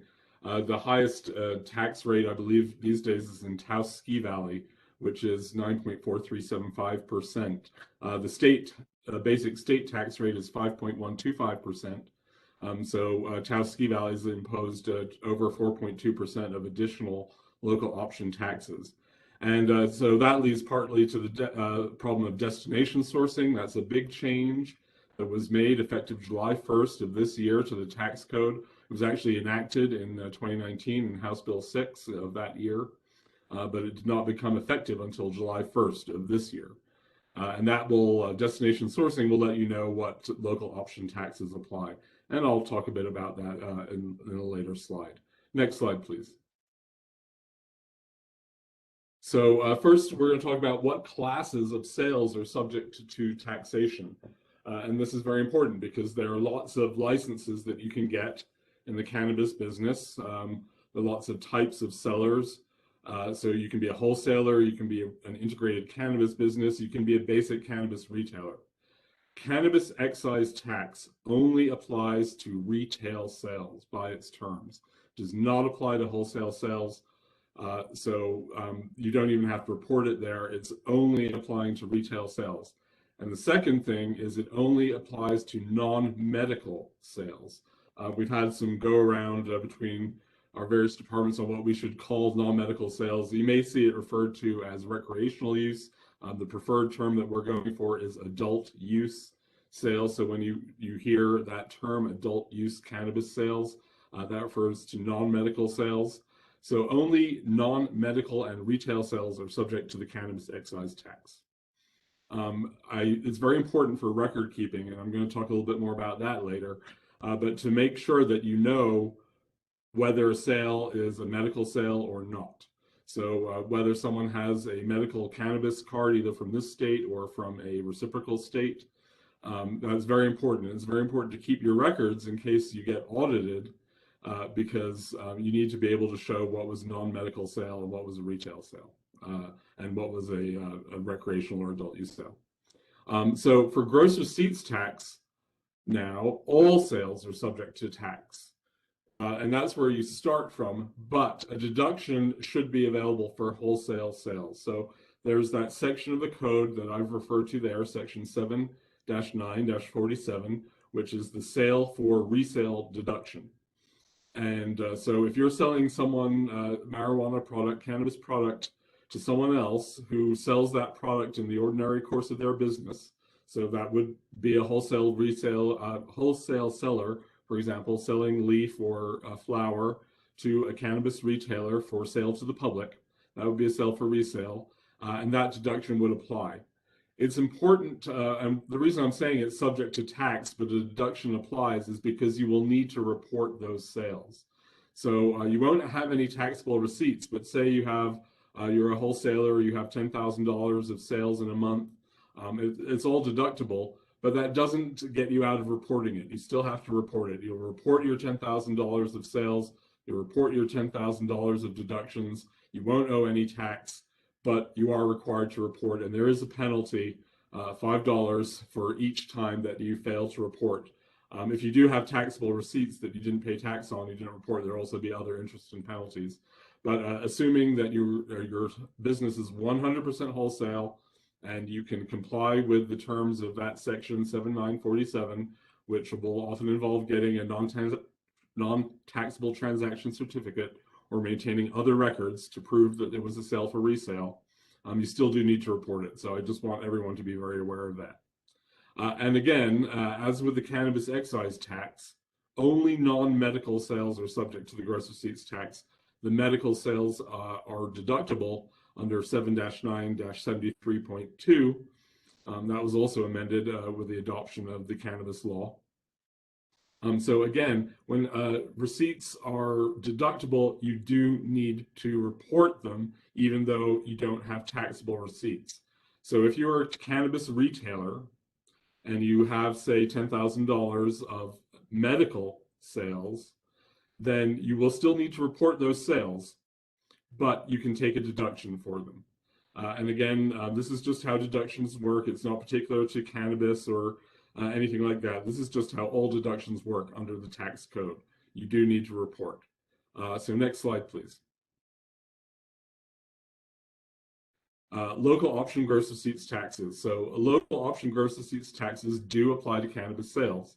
As with the state tax, the gross receipts tax will only apply to retail sales and to non-medical use sales. So you're still going to have to report it, but you're not going to pay tax on it.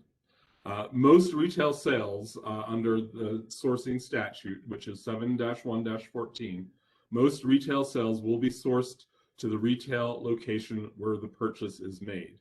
And this is under the statute. It's very clear that if someone walks into your retail establishment, your store, they purchase something and they leave with it, that's the location you use. So if your business, for example, is in the city of Santa Fe, you would charge the city of Santa Fe rate. There is a map on the TRD website, and it's very easy to find. I'm sorry, I apologize, I did not supply a link here to it, but there is a map on the TRD website which allows you to type in an address and will tell you the location code to use when you're filling out your GRT tax return, and will also tell you the rate when you charge the sale. So that's how I think probably, if not all, then virtually all sales are going to be that way. However, in the event that delivery is at some point permitted, then you use the place where the property is delivered to. You use the delivery location. So if we ever are in a situation where a customer can walk into a retail establishment and say, I want to buy this flower, I want to buy this product, but I don't want you to give it to me, I'm not taking it now, please deliver it to my home, then, or some other address, then that is the code and the rate that you would use. You would take that address, you'd plug it into the map that we have on the website, and then you would get the correct code and location. I really wouldn't worry about it too much. It's always really probably going to be the place where your store is located. And finally, as I'm probably beating a dead horse here, but for wholesalers, medical sales, other things that are subject to deduction, the deductions need to be sourced and reported. So you will need to report that deduction, and you will use the code where the purchase is made. And again, the rate will be there too, but you won't be paying tax on that because it will be a deductible receipt. Next slide, please.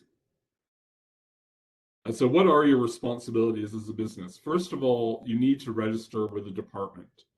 That's required even if you have no taxable receipts. So even if you're a 100% wholesaler and you anticipate that 100% of your receipts are going to be deductible, you still must register because you still must report.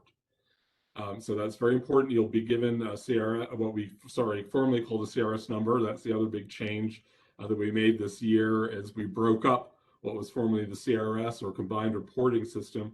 So you'll now have a separate tax return for your gross receipts tax. There will also be, if you have employees, there will be a withholding return as well that you'll need to complete. So there may be a number of returns that you need to fill out, but the biggest two are probably going to be your gross receipts tax return, and the other one will be your withholding, if assuming that you have employees from whom you have to withhold for income tax purposes. We strongly recommend that you work with an accountant. This will be probably a good idea if you want to set up your business. There are many different forms, corporate forms your business could take. An LLC, for example, is probably a very popular form of business. And so it's a good idea to work with an accountant on these things. It's not required, but it will definitely help you stay compliant with the law. Filing and payment. You will be required to file a gross receipts tax return. You'll be required to file a withholding tax return. There may be others. You may have a compensating tax return under certain circumstances. And compensating tax, very quickly, is the complementary tax to our gross receipts tax. It's what in most other states gets called a use tax. So if you buy something and you're out of state and you bring it into the state, and the seller isn't subject to the gross receipts tax, you may be subject to the compensating tax for that. There is a very limited category of receipts that get subject to the compensating tax. If something is subject to gross receipts tax, it's not going to be subject to compensating tax, and the compensating tax is meant to step in when the gross receipts tax doesn't apply. So due date for all these filings and taxes is the 25th day of the month following the date of the transaction. In lawyer speak, tax lawyer speak, we talk about the taxable event. Taxable event is going to be a sale. So it's the due date is the 25th day of the month following the date of each sale. So for example, the tax on all your sales that you make, assuming sales start April 1st of next year, will be due then May 25th of that year. So May of the following month, the 25th, and that's going to be required both for payment and for filing of the return. Very important to note, electronic payment and filing are going to be mandated. Waivers and exceptions may be granted, but this was a lot of what your bankers were talking about, your financial institutions were talking about Originally, we at TRD were anticipating having to deal with large amounts of cash because it was very hard for businesses to be banked. That's changed because of the experience and the guidance that we've now received from the federal government. We would prefer not in the department to have large piles of cash. It's probably not convenient for you. We know it's not convenient for us. And there's additional risk involved when you're dealing with that kind of cash. So electronic payment and filing will be mandated, which means that you will need to work with your financial institution to make those payments. Electronic filing will be done. Again, you can do that on our taxpayer access point or TAP system, which is accessible from the TRD webpage, or your accountant or other professional should be able to do that for you. Exceptions, as I said, will be granted. We do know that folks have issues with broadband access throughout the state. We want to take that into account. Finally, the other portion where tax and rev gets involved is with licensing. So we are working with the Regulation and Licensing Division, and we provide information. You do need to be up to date on all your filing and payment of taxes to get your license renewed. And as a person who wants to start up a marijuana cannabis business, you need to show that you're not in violation of any tax program. So you personally will need to be up to date with your taxes as well. And your company, if it's a pre-existing company, will as well. Finally, very important, record keeping is required by 7-1-10. If there is an audit, particularly one area of concern is that you be able to show what sales were retail sales or not, or what sales were medical sales or not, because that will justify the deduction. So every time you're making a sale, your book should be able to reflect whether that sale, especially on retail sales, was for medical or non-medical purposes, and whether the person who purchased that cannabis product from you showed you a proper medical marijuana card so that they could take advantage of the of buying the medical supplies without being subject to tax. And that's all I have on taxes. Again, if you have questions, policy.office@state.nm.us. And thank you very much, Robbie, for inviting us to present today.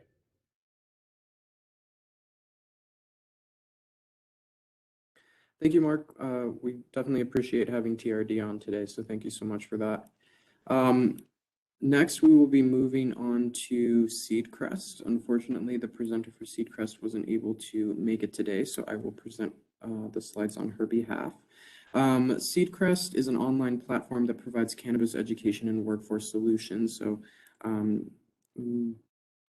just to kind of give you a sense of the issue that Seedcrest is hoping to address, there are potentially 11,000 jobs across New Mexico that will be created via recreational cannabis. Adult use cannabis, as Mark said, is kind of the term that we also use at RLD. And so there's a growing demand for cannabis jobs and not enough credentialed licensed workers to fill that demand. And so 11,000 jobs could mean up to 1 million jobs over the next 10 years. So there are institutions of higher education, colleges that have partnered with Seedcrest to provide online services. As you can see, they have the Cannabis Establishment Technician Training Program, which provides cannabis employees to learn a little bit more about workplace safety and operations. The New Mexico rules 16.8.2 require that employees have particular safety and health training. And as you can see here on the right-hand side of the screen, Seedcrest provides quite a few different courses and training modules. New Mexico Canada, if you look on the module name in that middle column, you can see they have courses on New Mexico cannabis industry, brief history of cannabis, the Cannabis Regulation Act, which is the legislation that allowed for adult use cannabis, the Lynn and Aaron Compassionate Use Act, which was the bill that legalized medical use, Drug-Free Workplace Act, Ethics for Cannabis Professionals, Safety and Security Compliance, Health Insurance Portability and Accountability Act, or HIPAA certification, and research and development in medical cannabis. So you can see they have a pretty comprehensive list of modules and courses. Online classes are to begin on November 1st, 2021. And there's quite a bit of interest in the cannabis market generally, and within that market, there's quite a bit of interest in different aspects of cannabis. So as you can see in this poll that was recently taken, so these are some of the topics that industry participants are interested in: chemistry, farming, cannabis entrepreneurship, nursing or medical, policy and law, medical and science, human resources, retail management, quality assurance, manufacturing, civics, and history. So there is quite a varied level of interest across various topics that exist in the cannabis industry. And of people who have been working have taken courses related to topics such as the ones listed before, you can see that 95% say that they want to own or work in cannabis. So there's an immense level of excitement around people who are getting their education and training specific to cannabis, and there's an appetite to jump right into the field. So the cannabis industry, as I'm sure a lot of you all know, is extremely varied, and it encompasses the medical, scientific, agricultural, manufacturing, and retail sectors. And all of these sectors require a highly trained and skilled workforce to start up and foster an educated, safe, and healthy ecosystem for thriving cannabis industries and communities. And so here on this slide, you can kind of see the licensing structure that the Cannabis Regulation Act has authorized. You have couriers who can deliver cannabis from retail to the actual consumer. We have testing labs who will test for pesticides, THC levels, CBD levels, other sorts of potential contaminants. Manufacturers who will take the flower and turn it into an edible or a tincture or an extract. Dispensaries, farms or producers, as we call them at RLD, medical card providers, CBD shops. So there are 119,000 patient consumers currently, and 2.1 million New Mexicans. So 5.5% of our population is already using the product. So there's a huge market that exists just with medical as it is, and obviously we expect that to increase once adult use sales go live. So Seedcrest has compliance management and data reporting tools. I would encourage you all to visit their website to learn more exactly on what type of course offerings they have and what resources they have available to businesses and employees of those businesses. So as you can see, for example, there's a virtual employee trainer where employees can log on and take various courses all online to learn more about the exact health and safety requirements that should be met in any cannabis facility. So Seedcrest likes to use this graphic to kind of show what an employee prior to taking a Seedcrest course versus after, what kind of knowledge they've gained. And I just want to pull your attention to the right-hand side of the screen that shows that an employee with proper training can uphold a superior standard, depending on what type of business you all are looking to have, whether that's producer, manufacturer, retailer. Those standards will be different, but within that context, a high standard of how that particular business should be operating. Speaks industry language, understands the lingo, the jargon, understands the state systems, understands compliance. They're invested and empowered, and understands the risks. As you all are probably aware, as you're starting your business, a lot of you all will personally have a lot of this information because you need to know the ins and outs compliance, for example. That's a big piece of it to know, to make sure that your license is, you're operating your license legally, essentially. And it's also really important that your employees understand that, since they're an extension of the work that you're doing. And so with a course like Seedcrest, they will also have a familiarity with what is right, what is wrong, what is legal, what is illegal, to make sure that they, as an employee, are making sure that your license stays in compliance. So at Seedcrest, there have been over 10,000 cannabis professionals who have signed up since 2016.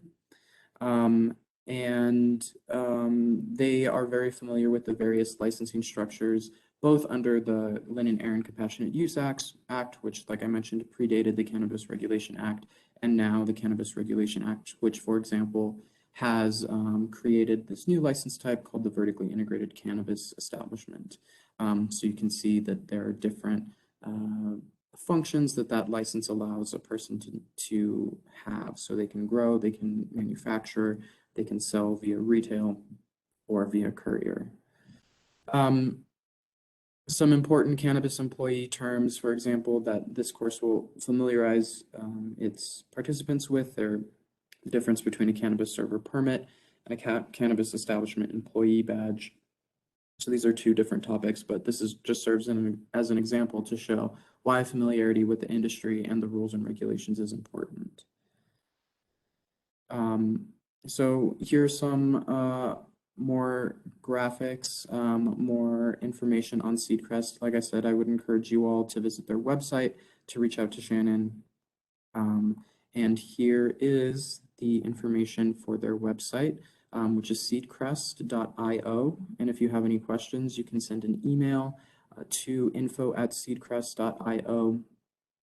Shannon Jaramillo is the CEO, and hopefully she'll be able to join us for the next InvestiNM, so she can answer your questions directly, but I encourage you to reach out to her. She's very accessible. And with that, I know we're running short on time, so thank you all for your patience.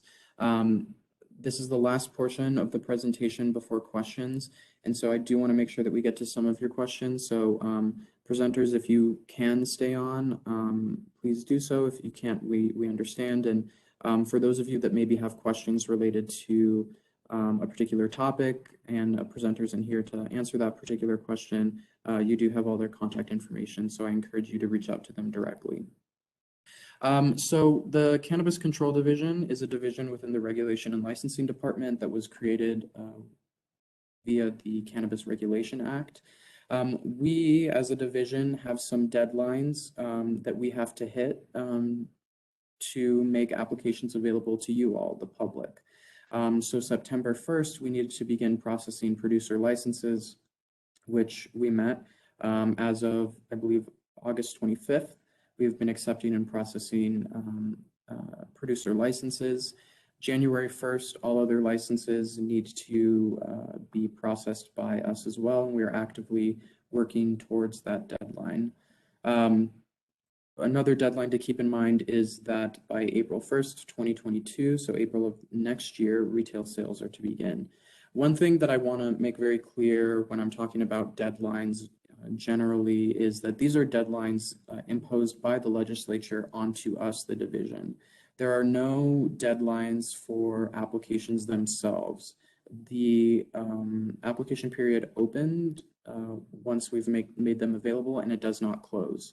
So, if you are having a hard time getting, maybe a water right transferred to a well, don't worry about any sort of, our application will not close. You have plenty of time, whether you want to apply today, tomorrow, or 2 years, the application will be open. So like I mentioned, producer applications are now available online via our licensing platform. You can access that platform by visiting our website at ccd.rld.state.nm.us. The URL is there in that middle box.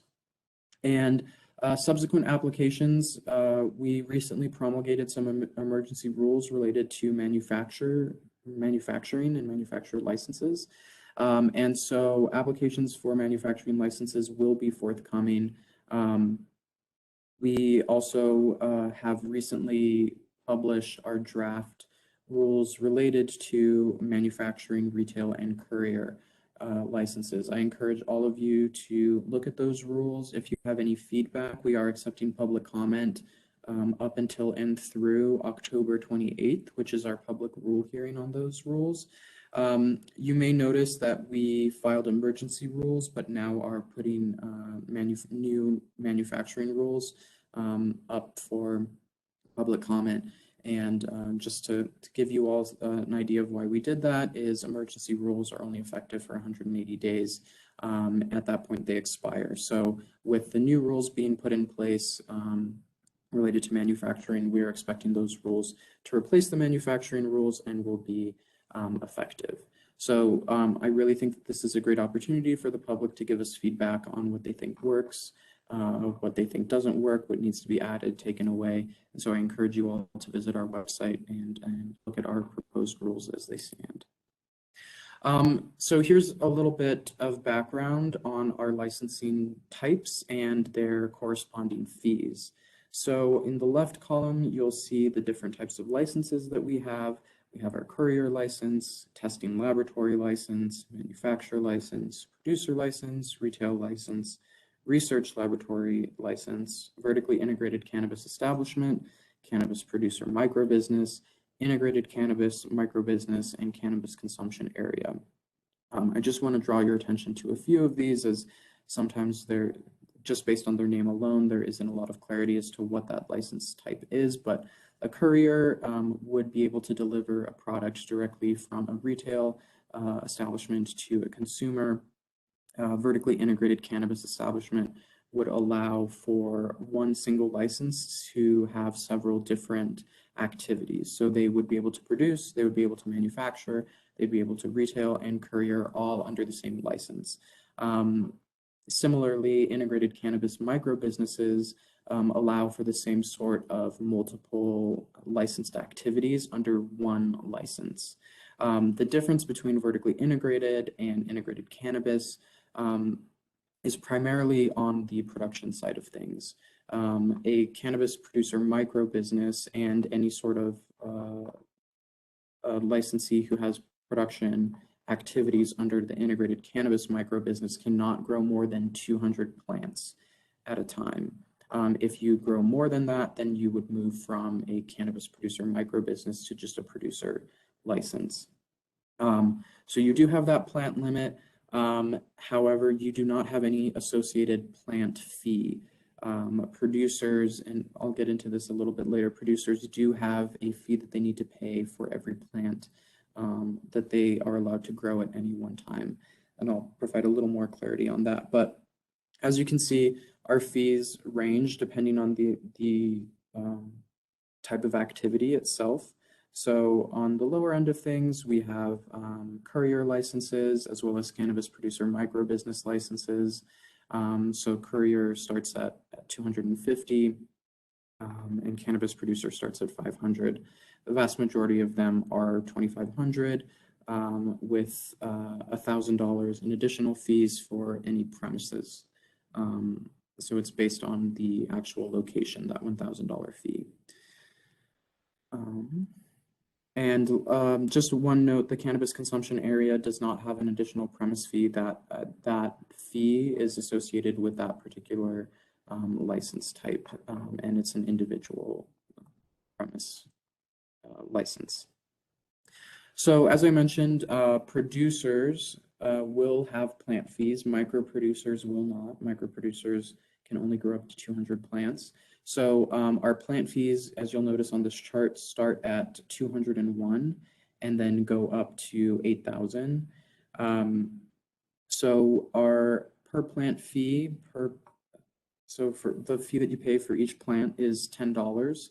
And if you as a licensee decide that you will exclusively be selling medical cannabis and providing medical services exclusively, your licensing fees will be half of what they would be otherwise. So you can see if you're a producer exclusively growing medical cannabis, your plant fee would be halved. So it would be $5 instead of the 10. So we have an online application, as I mentioned, on our licensing platform. You'll have to include general and personal business information, so contact information, business license number, hours of operation, certification that you're a particular distance from schools and daycares. Land requirements will include proof that you have access, legal or a legal right to use the building in the way that you see fit, whether that's for production, manufacturing, retail, that you have the appropriate water usage if applicable, so for producers and manufacturers. The proposed grow, how many plants you expect to have, where those plants will be located, occupational and safety guidelines, and diagram of premises. All of the application requirements can be found in rule, and I encourage all of you to read the rules yourselves, or if you're uncomfortable, I would, be sure that you have someone on your team who understands the rules really in depth and can familiarize themselves with what the requirements are. Those are what you need to follow to make sure that you're in compliance, that you are operating legally, and if we find that someone is operating in a non-compliant way, there are particular actions that we can take up to revocation of the license. So it's really important that you all have someone who can read the rules and understand them. We also have a licensing checklist on our website. So if you don't want to go ahead and start an account, but you just kind of want to know what we will be asking of you on the application, please visit our website and you can see a checklist that we have up available for our producer licenses, since that's the only license application that we have currently. Again, another important point, and this relates back to familiarity with the rules. There are requirements. Once you are licensed, you have to stay in compliance. And so requirements related to health and safety of your employees, security, grow requirements, those all have to be satisfied throughout the entire time of your licensure. So please be sure to, like I said, familiarize yourself with the rules, understand what they are, and make sure that you stay in compliance. The contact information for the Cannabis Control Division is posted here. Our phone number is 505-476-4995. Our email address is rld.cannabiscontrol@state.nm.us, and my email address is robert.sachs@state.nm.us. I will say, for questions related to licensing generally, or if you've already submitted an application and have a question on your licensing, I would first reach out to that RLD Cannabis Control email address. Our licensing staff is the one who's answering that email. And they're the ones also who are reviewing licensing applications. So they will be the ones to best help you on questions related to licensure. But of course, you can feel free to send me emails as well. Our RLD website is www.rld.state.nm.us, and the Cannabis Control Division is ccd.rld.state.nm.us. There's the URL. And that is it for our presenters. So I'm going to go ahead, and I again apologize that we've gone over, but I want to make sure that we get to a few questions. So if you all do have a question, please use the raise hand button. It should be at the bottom right-hand side of your screen, and we'll go in order of the in the order in which you have raised your hands. Okay, So Rafi, we do have a couple of questions in the Q&A box. The first one being, and panelists, if it pertains to your area of expertise, if you can go ahead and please jump in. The first question in the Q&A box is, are there taxes for all levels of sales, like producers, manufacturers, etc.? I read that it only pertains to retail.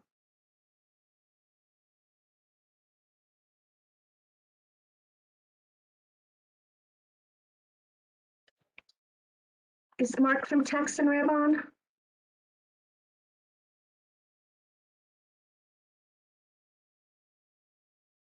Sorry, hi, I'm here. I was having trouble. I'm having audio problems. Could you repeat the question? Oh, sure, Mark. Are there Are there taxes for all levels of sales, like producers, manufacturers, etc.? I read that it only pertains to retail. That's correct. With the qualifier that I mentioned earlier, that the certain sales are not taxable under the under the Cannabis Excise Tax. They're not taxed under the Gross Receipts Tax Act either, but they do need to be reported, and then you get a deduction. So I don't want people to think, oh, there's no tax due, so I don't have to file and report, because you still do need to file your Gross Receipts Tax return. But yeah, basically the transaction will end up not being taxed unless it's a retail sale. Great, thank you, Mark. Next question. As of today, from the initial group of applicants, how many producer licenses have been issued? How many applications have you received? So I'll have to double check with our licensing staff, but last I checked, I believed we had 80 applications submitted for both producer and micro producer combined. We have not issued any licenses yet, though we are getting close, I think, to issuing our first one, which is very exciting. Just as a note, while I'm on this topic, please, again, be sure to familiarize yourself with the rules so that as you're submitting materials, they meet our rules and we don't have to do the back and forth of, you know, this is missing, or, you know, your premise diagram needs to have X, Y, and Z, but you only have X and Y, you're missing Z. So to the extent to which you all can make sure that that information is all included in the first go round, then we'll be able to issue those licenses a lot faster. Thank you. And Robert, we have a couple of questions that all relate to licensing with regards to what is the general turnaround time once an application is submitted? So as of right now, we're in a little bit of, you know, we're figuring out exactly how the process works. So I don't think, if you have submitted an application yet, I don't expect, it's been a little over a month, I believe. But we are anticipating and have a division goal of having a turnaround time of 2 weeks. Based on how quickly now our staff is able to move through applications, we definitely think that that's doable. And if not issue a license within 2 weeks, at least give an applicant information on what they need to complete in order to get them there. Thank you, Robbie. Colette Hunter, you have a question. You've been unmuted.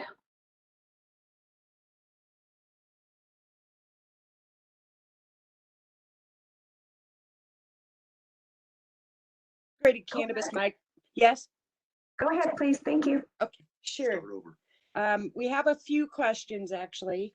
And the first one I think is fairly easy here. Can integrated cannabis micro business buy wholesale cannabis for retail?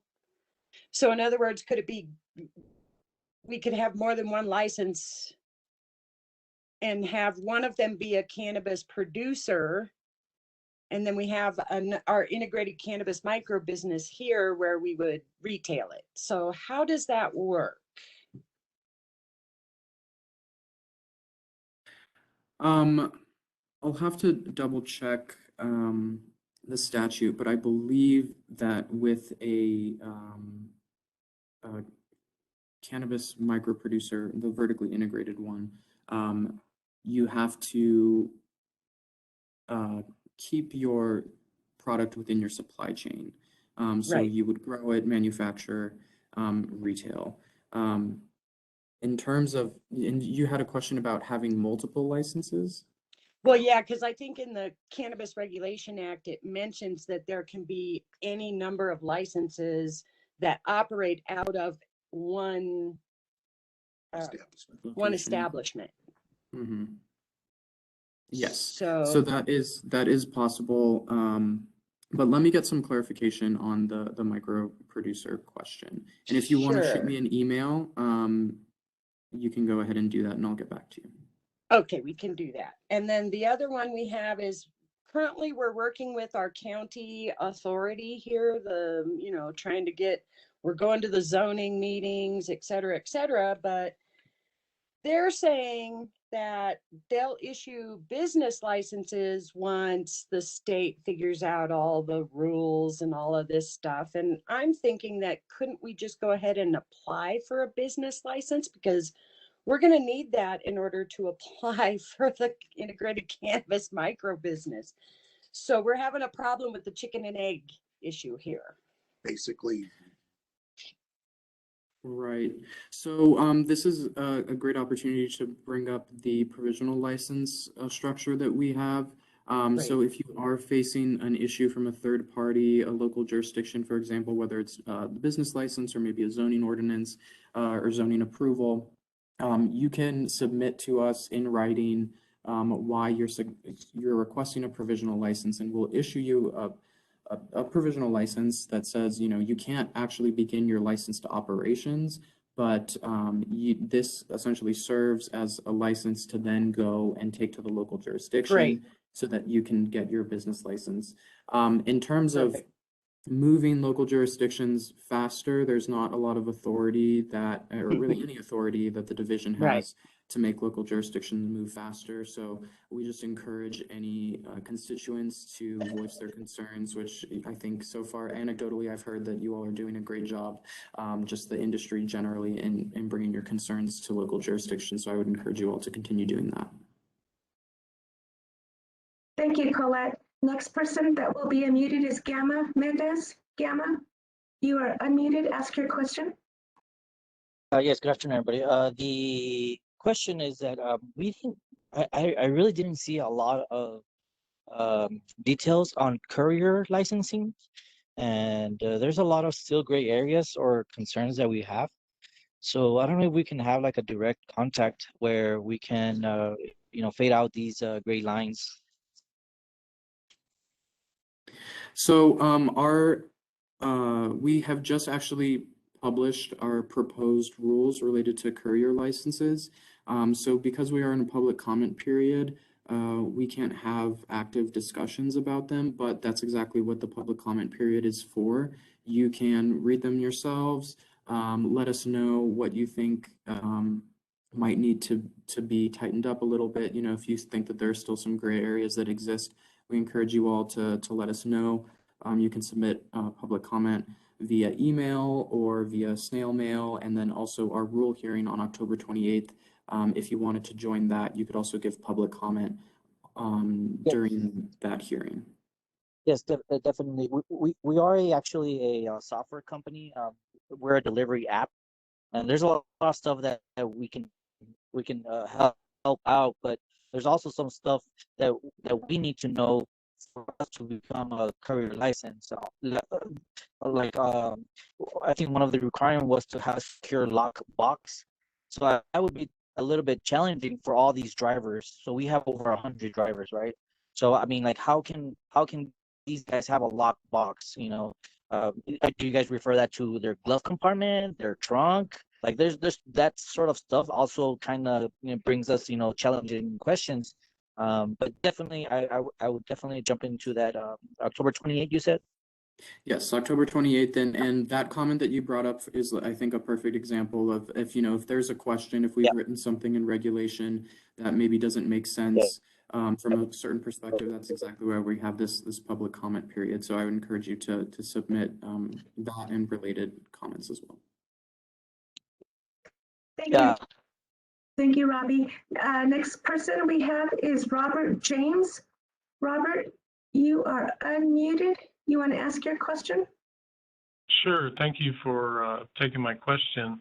So I also wrote this question in the chat, and I've read the rules, and either I'm missing it or it isn't clearly defined, but I'm curious if a cannabis producer micro business are they going to be allowed to sell wholesale to dispensaries and other producers and manufacturers, whether those are micro businesses or not?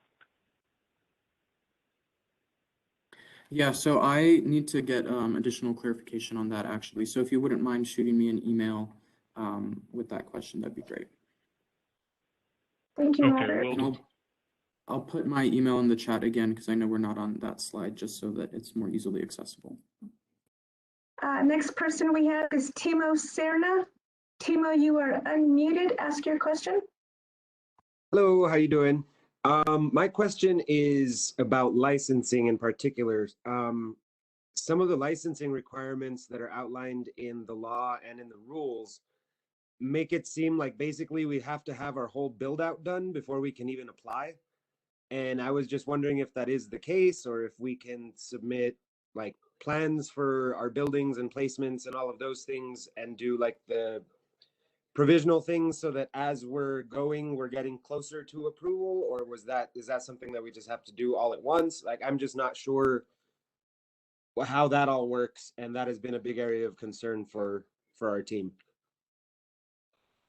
Sure. So, yes, you do need to ultimately, before a license will be issued, you do need to show that you have a legal right to use the land that you're going to use, whether that's a lease, a deed, any sort of documentation showing your right to that land, and then additionally a premise diagram. So you do need to have everything built out prior to licensure. If you do want to submit a provisional license that does extend the amount of time that you have to 6 months.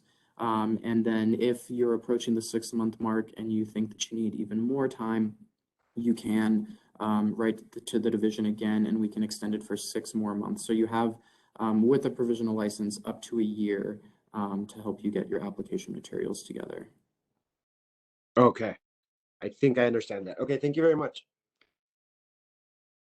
Thank you. Before we go on to the next question, just a heads up, everybody, we will be having to end this automatically at 12:30. So if we get cut off, I apologize. And we encourage you to visit our website and send an email. So thank you again. The next question will be unmuted is George Marshall. George, you are unmuted. Ask your question. Good afternoon. I hope everyone can hear me. This question was about the applications again. I was wondering, thus far, in just looking through the applications that you've seen, what have been some of the most common mistakes, reasons for those applications to get sent back to the applicant? So thank you for your question. I actually haven't been doing the licensing review myself. We have a team of staff specifically looking at that. From what I've heard from them, there seems to be a lot of issues with water documentation, showing that they have the appropriate access to water, premise diagrams as well, lacking particular information, but I can't really speak exactly to that. I can touch base with our team, hopefully, so that for the next InvestiNM, I can kind of have some pro tips for you all on how to navigate it and avoid some of the common mistakes. Thank you. Thank you. Next question, Amanda Varela. Amanda, you are unmuted. Ask your question. Hi there. Thanks for taking my call. I'm Amanda with Botanics. I wanted to ask the Cannabis Control Division. Can you guys hear me first off? Yes, we can. Okay, great. Really quickly, what is the main difference between a micro business manufacturer and a standard manufacturer at this juncture? So there is no standalone micro manufacturer license. There's just the micro producer, but there is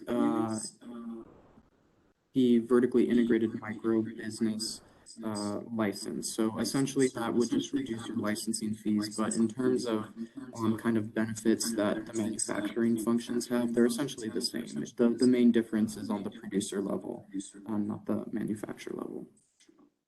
Okay, so to clarify, if we were to get our licensing for either the integrated micro business or the vertically integrated, our manufacturing portion of our license would not be limited on how much we are able to process for ourselves and for other people?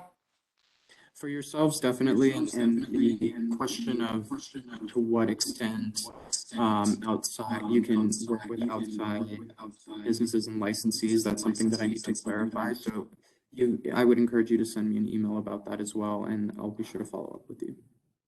Okay, and that's to send you a direct email? Yeah. Okay, and then I had one more one more quick question to the Economic Development Department. Can a foreign LLC also apply for the grant? For instance, somebody from Colorado who's applied for licensure here, can we also apply for those grants? So it looks like Max stepped off and wasn't able to stay for the Q&A portion, but if you want to send him an email, he'll be able to answer that question. Okay, perfect. And thank you for taking my questions. Of course. Okay, the last question we have that we'll be able to answer, and again, I encourage everyone to reach out via email, and also the slide presentation will be posted on the website. The last question in the chat box that we're able to answer is, how do I find out if a warehouse I own would be a good place for cannabis business? Do I just submit an application, or are there rules involved, like it needs to be a certain distance from a school? So in terms of the actual facility itself, there are rules related to security. For example, you need to make sure that you have a limited access area, what we're calling a vault, so a place for you to store your product and make sure that it's secure. So I would encourage you again to look through our rules. They're on our website. For those of you that are familiar with the NMAC, it's NMAC 16.8.2 is generally where licensing requirements can be found. But again, I would first direct you to the website. In terms of an actual location and zoning questions and distance from schools, that is a local question. So depending on where you're located, whether your city, your village, your county handles zoning questions, I would reach out to them. In the Cannabis Regulation Act, there is a requirement, or the legislature allowed local jurisdictions to put in reasonable time, place, and manner zoning restrictions, as well as limit locations of cannabis businesses from schools and daycares up to 300 feet. So those are some things. Schools and daycares are particularly something that I would look out for, but ultimately the local jurisdictions will be the ones to determine how far away that will be, and it can be up to 300 feet. And then, like I said, they can also make reasonable time, place, and manner determinations, which is more of a legal question. So I would encourage you all to reach out to your local jurisdictions or an attorney if you have questions on that. Thank you, Robbie. So everyone, thank you on behalf of the Regulation and Licensing Department. We appreciate you attending today's workshop and look forward to the next calendar invite for next month. Thank you all.